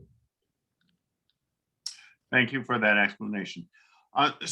So Commander, I guess the key issue for me is when our city was undergoing its fiscal crisis, did it affect the patrol plan? And by that, I mean, were we required to pull in officers from other specialized units to fill holes? And if so, where did that leave us with respect to those specialized units? Wanna jump in? I'll allow you to, yeah. Okay. Yeah. Sure thing, sir. This is Sergeant Edwards. In regards to your question, sir, it was challenging, but what we did was try to utilize what we can by moving resources from other parts, other entities of the department, which we call managed attrition. So by looking at various entities of the department, we were able to move those resources into our patrol. And yes, there were some consequences. For example, Safer Cities Initiative, where we moved 8 officers, we had to disband homeless outreach and the proactive engagement, which is HOPE, we had to disband as well. So there were consequences that we had to deal with, but as I mentioned, the focus at the time was to divert some of those resources to patrol so that we can maintain the right number so that we can meet the patrol demands in the areas. Commissioner Briggs, may I add on to that as well? Thank you so much, both to Commander Harrelson and Sergeant Egwes, who really heads up our field deployment unit. It's a very difficult job. But as we look at the 21 geographic areas, they were impacted internally with regard to several issues. One, harvesting. Oftentimes in better days with better deployment, a area captain, a patrol captain had the ability to create internal specialized units and also had flexibility to grow some of those based on the number of officers deployed to their geographic area. For example, you could have a Hollywood that had a special problems unit, a parole compliance unit, a property crimes unit, a more robust narcotics enforcement detail, also known as NED, or a vice unit that had a prostitution enforcement detail that not only dealt with street level prostitution, but also, per our last presenters, human trafficking. As we see attrition, even though we had managed attrition that affected the entire department and did send resources to patrol, and the Office of Operations is extremely grateful to the chief, the leadership of the other office directors for helping us do so, we still fell short. And our delivery system in the Office of Operations is looking at our Code 3, Code 2, and non-coded response time. To Commander Harrelson's presentation and that of Sergeant Egwes, that's where the bread and butter is. When somebody's picking up that phone, needing help, calling 911, how long is it taking us to get there? And currently, as of January 22nd of this year, we can say that with very few exceptions, we are making that 7-minute response time to Code 3 calls. For example, in Operations Central Bureau, we're at 6.5 as an average. Operations Valley Bureau, 6.8. Operations West Bureau, 6.2. And Operations South Bureau, 6.4. And that's our ability to get to a Code 3 call for service. And the slide number 2 or 3 in this presentation somewhat showed the breakup of dispatch. And again, we can't say enough about communications division and the great PSRs there who tee this up for us to get proper coding. Also, just a quick look for you, President Briggs, and the entire commission. Code 2 response. What does that look like? Operations Central Bureau, 25.5 minutes. Operations Valley Bureau, 22.5. Operations West Bureau, 24.1. And Operations South Bureau, 26.5. Do we wish that that could be less? Absolutely. Is that a goal for us? Absolutely. Getting from point A to point B more expeditiously, because Code 2 calls, as we all know, are not the highest emergency, but usually there may be a suspect in the area, still at a location, heightened anxiety by a community member for a situation of a crime that may be unfolding. So we'd like to improve that. And then let me just share with you something that we battle with constantly, and that's non-coded call response time. And all of these areas are something that through the leadership also of my colleague, Deputy Chief Chris Pitcher, we look at ComStat at every single inspection. It's also colloquially called page 2 of the profile. So for non-coded, Operations Central Bureau, 64.8 minutes. Operations Valley Bureau, 57.1. Operations West Bureau, 62.2. And Operations South Bureau, 66.7.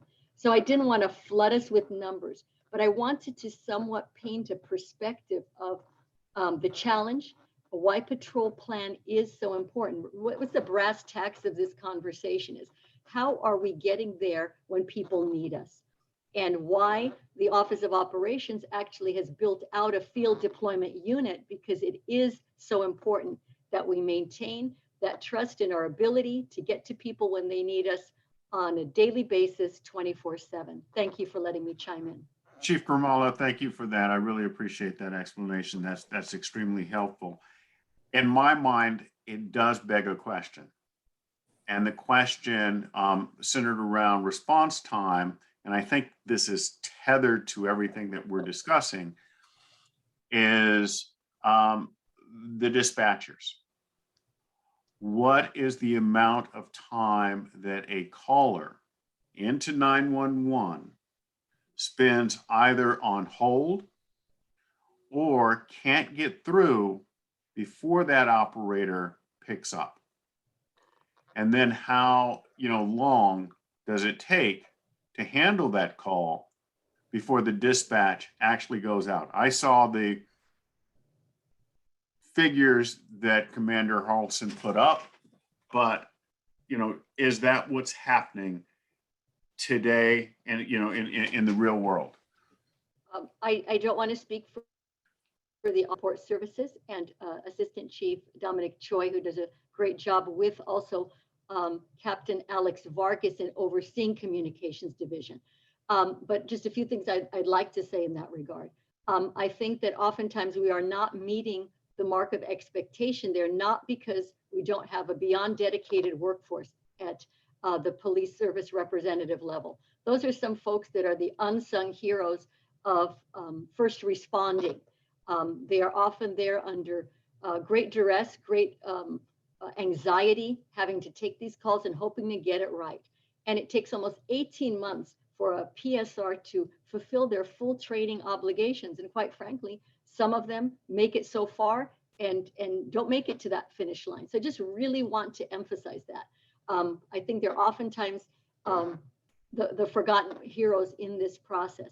But I think we are still challenged. And I know looking back, even when I was at OSS, the numbers of PSRs that we're able to hire, those that attrit, are numerous. There are numerous. And to this day, we must use overtime funding, and a great deal of it, in order to get us to a level where we are able to handle 911 calls for service and the other dispatch entities within communications division, so we can at least give those basic deliverables.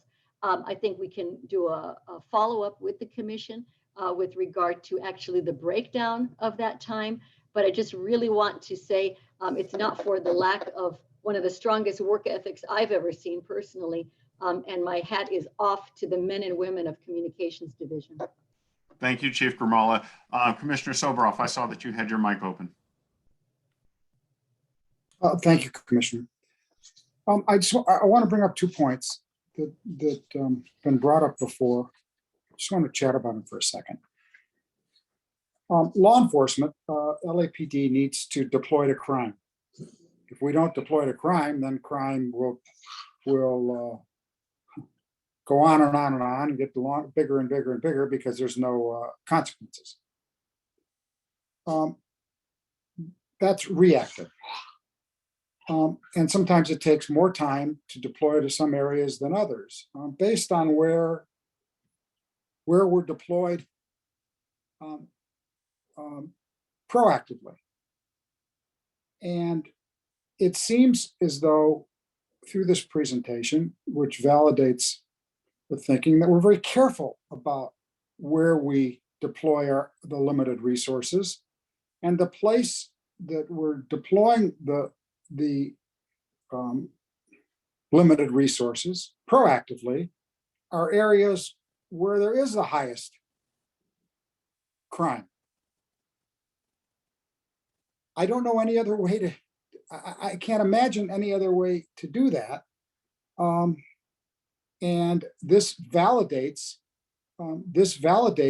what's happening with these very limited resources. The statistic that was given of whether it's in areas that don't show high rates of crime, don't have a lot officers deployed there, and probably take a longer response time, et cetera. But that's there. I don't see any alternative. Now, what happens is when we're deployed to an area with crime and the officers are there, that's why they'll see more crimes, because they are there. And so it's this cycle, whether it's traffic stops or any sort of infractions. An officer, when they are deployed, is supposed to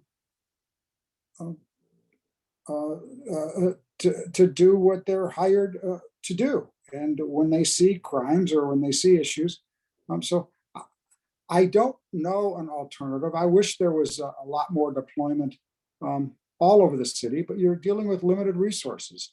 And I don't know what law enforcement in any community, whether it's Los Angeles or anywhere, can do other than to deploy to reactively to crime. Otherwise, what are we doing? And proactively deploy limited resources to highest areas of crime to try and keep that crime down. What am I missing?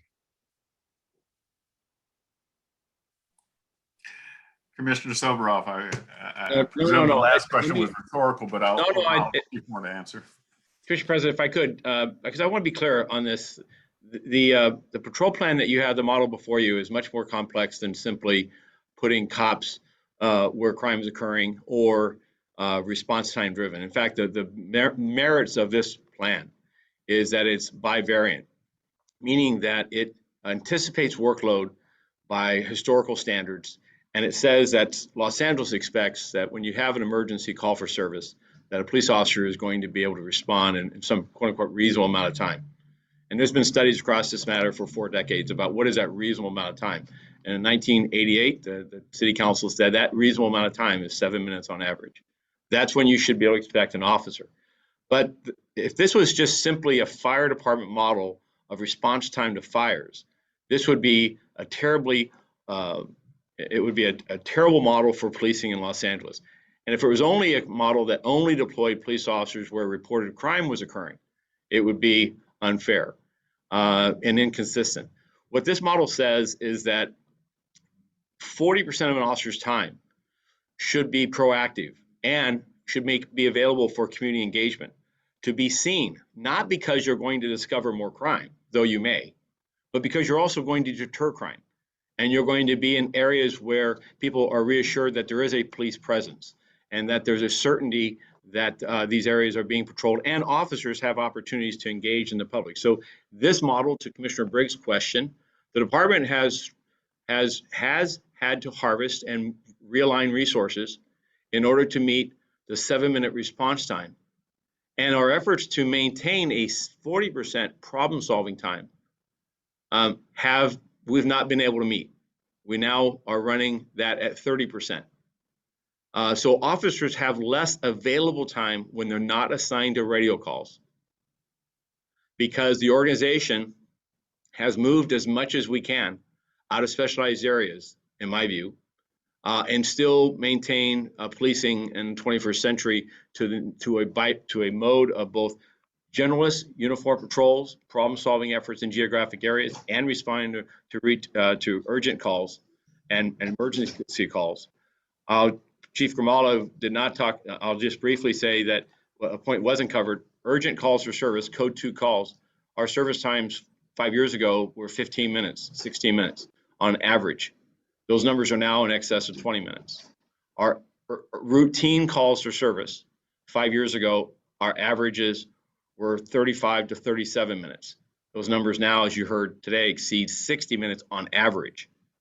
So the organization, as we've talked in these last number of years, as the curtailment and the sizing of the organization was impacted, we're using this model to ensure a couple key points. A, that we have officers available when we project calls for service are going to occur, particularly emergency calls, and that there's be a reasonable period of time with a goal of 7 minutes, which we constantly achieve. Secondly, though, is that officers have time to engage in work other than simply responding to calls. Commissioner Bonner, you and I spoke about this months ago when this topic came up about this presentation about a split force. All you do is respond to calls. And officers, Commissioner Briggs, you'll hear, will say, it seems like they come to work and their radio queue is just filled with just call after call after call. This model is trying to identify resource allocation, but on the bottom up, what do we have available and how do we split it up in an equitable fashion across 21 areas? And then that's part of a larger deployment scheme that says we're still running front desks, we're still going to have gang details, we're still going to have fixed posts such as human trafficking investigations, and all those efforts have also been curtailed. Desk operations 6 years ago, ran 24/7 across the city. Today they don't.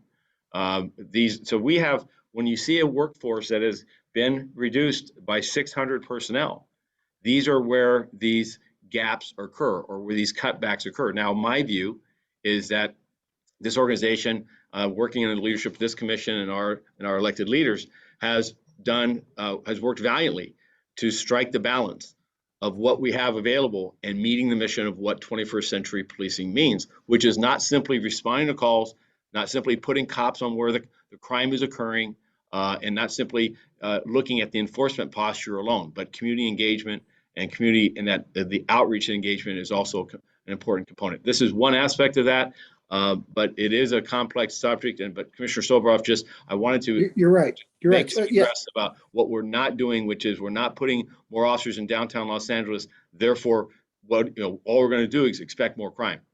What we're doing in downtown Los Angeles is trying to deter acts of crime. And I'll close by saying the last 6 months have demonstrated when we increase patrols, when we increase our visibility, crime is reduced. There's fewer acts of violence and there's less crime and there's a greater sense of safety. Yeah, Chief, I stand corrected or need or amended or whatever. Sorry, what I left out, which you bring up, is what community policing is all about, and that is being out into the community. And what you're saying is that certainly variables are deploying to crime in areas of high crime, but there are other variables and other items that go into the oven before you bake the cake, and that includes all the elements of proactive community policing. You're right. Thank you, and I stand corrected or amended or whatever it is. Could I just add one thing, Mr. Soboroff, to your comments and to the chiefs as well? When the chief was able to allow us to use some funding through the Violent Crime Task Force. It was not merely an enforcement effort. To the chief's point, we also had an ambassadorial piece where foot beats, visibility, getting officers out of the black and white, getting to know the local folks in the businesses, the mom and pop store, certain neighborhoods throughout the city. And this was exercised in all 4 bureaus. And when you talk about the balance, I mean, it can't just be us rushing around from incident and emergency to emergency. When do we stop, take a breath, and let people know who we are? Okay, and that's what people are hungry for, I believe, in the city, getting to know who their LAPD officers are. And unfortunately, with some of the numbers and stuff, it becomes a luxury, and we wish that were not the case. So anytime we have the ability to really build a relationship, to get out of the car and not just be whizzing past with the blue and reds on, that's where the true value of the investment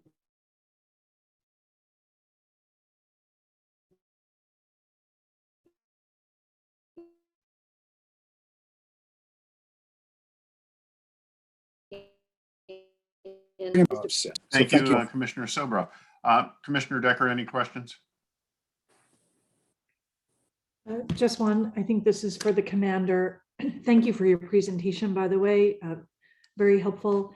I wanted to be sure I understood a particular concept that everyone's referring to. And you might have already said it, so I apologize if I missed it. But you talked about work-based evaluation and determining deployment. Sometimes it was talked to as workload. I'd just like to understand how that's defined. Is it based on 911 calls? Is it weighted by coding, code 3, code 2? Is it the 25 variables? I think I just missed that in your presentation, Commander. Yes, ma'am. And my apologies for my camera. Wasn't able to get it to the forward facing during my presentation, but yes. So the patrol plan variables, the 24 variables that go into the equation are all work-based in some aspect, with the exception of the last few that have some geography ties to it, such as mileage and boundaries and such. But the input variables are all workload based, whether it be the type of call, how many units are responding to a call, how much time is generally spent on a call. Those are all averages that we take into account over the prior year, and those get input into the algorithm, which produces that number for us. So it's a forward-looking workload-based model on prior years' work. So it's generally a very, very good predictor. The patrol plan number stays fairly consistent. Where we will see some adjustments is generally seasonality, such, for an example, Pacific Division. In the summer, their demands increase. So we will see the patrol plan numbers for Pacific coming into the second and third quarter increase. We in turn take that information, transfer it over to personnel, who then works in divvying up the resources so that Pacific Division has the resources necessary to meet that 100% patrol plan, because we expect an increased workload. Thank you, Commander. I understand now. Thank you very much for that. Thank you, Commissioner Briggs. Thank you, Commissioner Decker. Commissioner Kalache? Thank you. I have one last question for the chief. Chief, I appreciate your candor in this particular area. So the question is somewhat hypothetical, but it's built around certain models that others are out there talking about presently.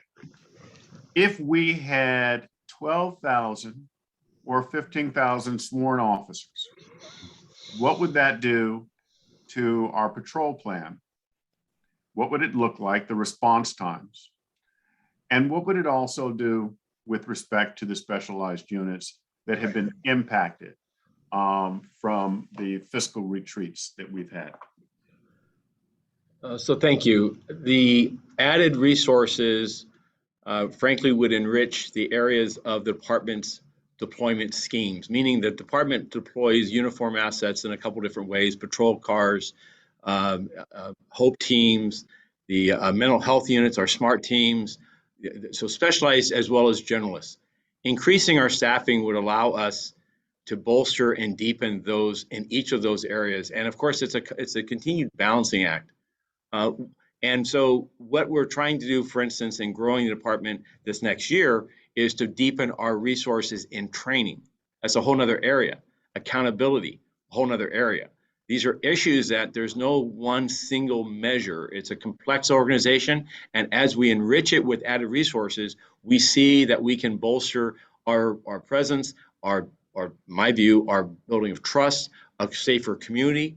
When we look at the Los Angeles Police Department that grew from the early 2000s until 2010, you saw a workforce that not just stood and delivered, but deepened its trust with communities and saw community safety improve and violence reduced and crime go down. And today we're faced with challenges that are much beyond this department, but bolstering our resources, ensuring a well-trained, well-staffed organization, I believe, will have similar results. Lastly, and this needs to be said, we have seen workload over this organization and in policing become increasingly bogged down administratively. Body-worn video, digital car video, what we capture today in an officer's account about what they go about their day, they all are then go back and they memorialize and write written reports and in processes that are bureaucratic and cumbersome. Today, an officer's time, about half of his or her time is spent on administrative workload. So whether we build to 12,000 or 15,000 as a longer term engagement, we do need to invest in technology that allows more efficient operations. And I'm thankful for the Police Foundation as well as the City Mayor Garcetti's leadership to invest in our technology as a force multiplier so that we can harvest time, harvest resources to provide for all these important functions that we've talked about here today. So yes, 12,000, would we see response times back to levels that we had years ago? Absolutely, that and more. But we'd also have the ability to have important resources such as human trafficking task forces, a properly staffed homeless outreach and engagement, not from an enforcement standpoint, but from a problem solving and collaborative effort to improve public safety here in Los Angeles. Thank you, Chief. And thank you, Chief Grimala, and thank you, Commander Halson, for a wonderful presentation. This has been very informative and hopefully helpful to all who have listened to it today. Thank you very much. At this point, we're going to go to item 4C on the regular agenda on the department's report relative to relationships between department employees. I believe we have Commander Michael Orb, who will be presenting.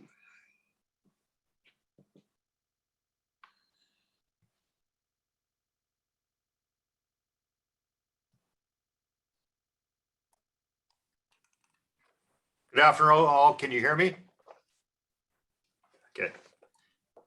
Thank you. Good afternoon, Commissioners, Chief Moore, Inspector General Smith. My name is Mike Orb. I'm the department's Employee Relations Administrator, and I'll be presenting the revised policy on relationships between department employees. The revised policy defines what a personal relationship is and what a superior officer is. It advises employees that shall avoid situations which give rise to an actual or apparent conflict between their professional responsibilities and their relationships with their employees. The policy gives the chief of police or his or her designee the authority to transfer or reassign employees to resolve conflicts related to a personal relationship. It also addresses employees who fail to notify their commanding officers shall be subject to discipline. I'll go over some of the changes in the policy. So for the purposes of this section, personal relationship is defined as any romantic relationship that extends beyond friendship, including to, but not limited to, dating, cohabitation, marriage, or other intimate relationships. This also includes familial relationships such as an ex-spouse, child, stepchild, step-parent, parent, sibling, cousin, daughter-in-law, or son-in-law. Also, for the purposes of this section, superior includes employees who have temporarily or ongoing direct or indirect authority over actions, decisions, hiring, evaluation, and or performance of a subordinate employee within the same watch or chain of command. This includes superior officers as police officer 2, police officer 3, who have training and or evaluation responsibilities of a probationary officer. The other item and change is that the chief of police or their designee, which would be my position as the ERA, has the final authority to transfer, reassign, or otherwise resolve the situation so that a conflict no longer exists. Employees who fail to notify their commanding officer, either in person or through their chain of command, shall be subject to discipline. So primarily, these are the changes and revisions in the policy. That concludes my presentation. I'm available for questions if you have any. Thank you, Commander. Are there any questions?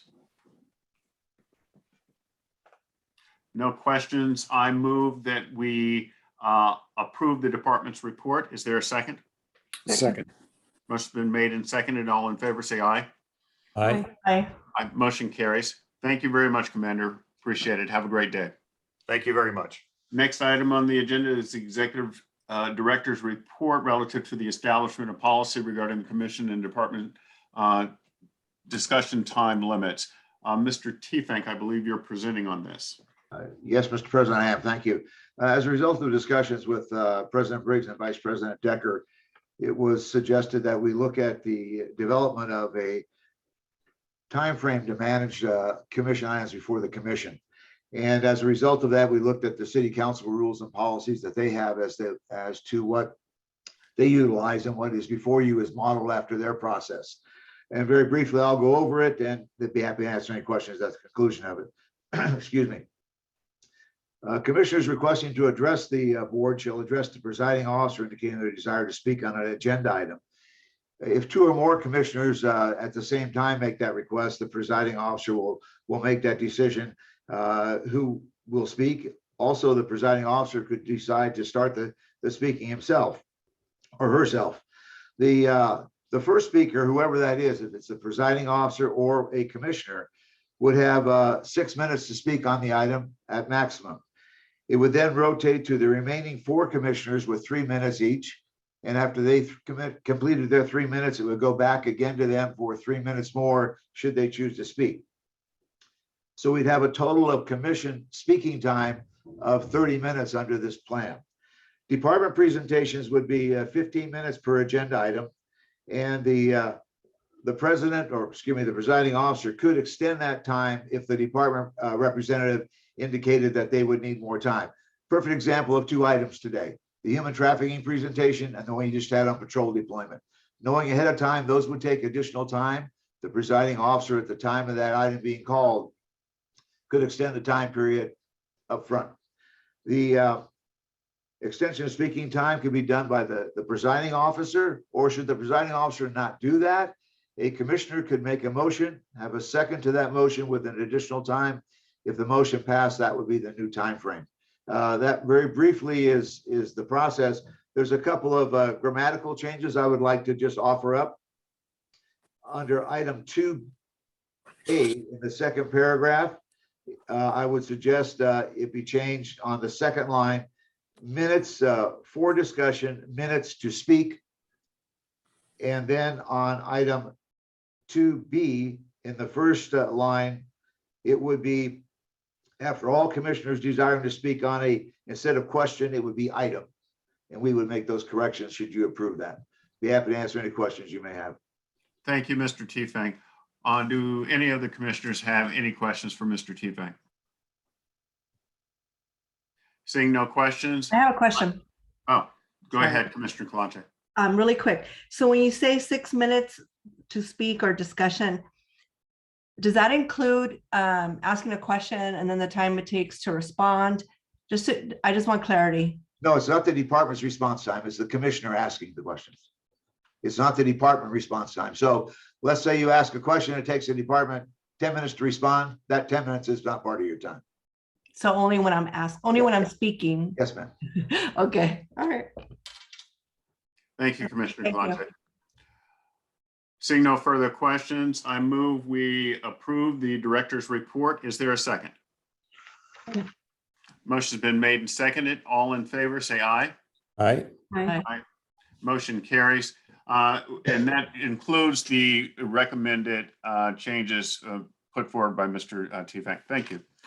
At this point, we're going to go into closed session. So I would say that we commence closed session at 1:20 p.m. Thank you, everyone. See you in closed session. The Board of Police Commissioners will now recess into closed session to discuss agenda items 5A and 5B in accordance with Government Code 54957.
We're missing Commissioner Bonner, but we have, oh, here he comes. Okay, Mr. Tiefenk, can you please report out?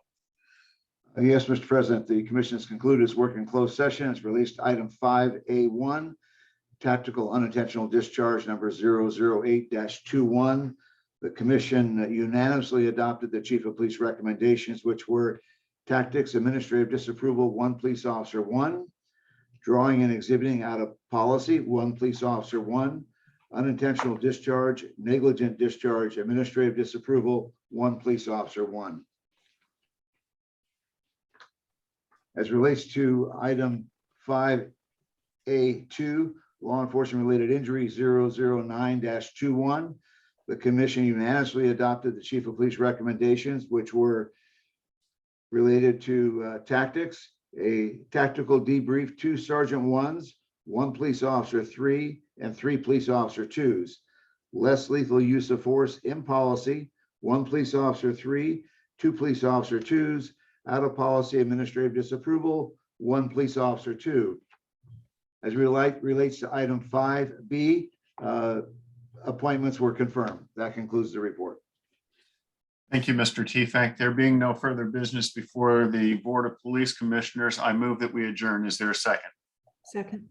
Motion's been made and seconded. All in favor? Aye. Aye. Thank you, everyone. See you next week. Thank you. Bye.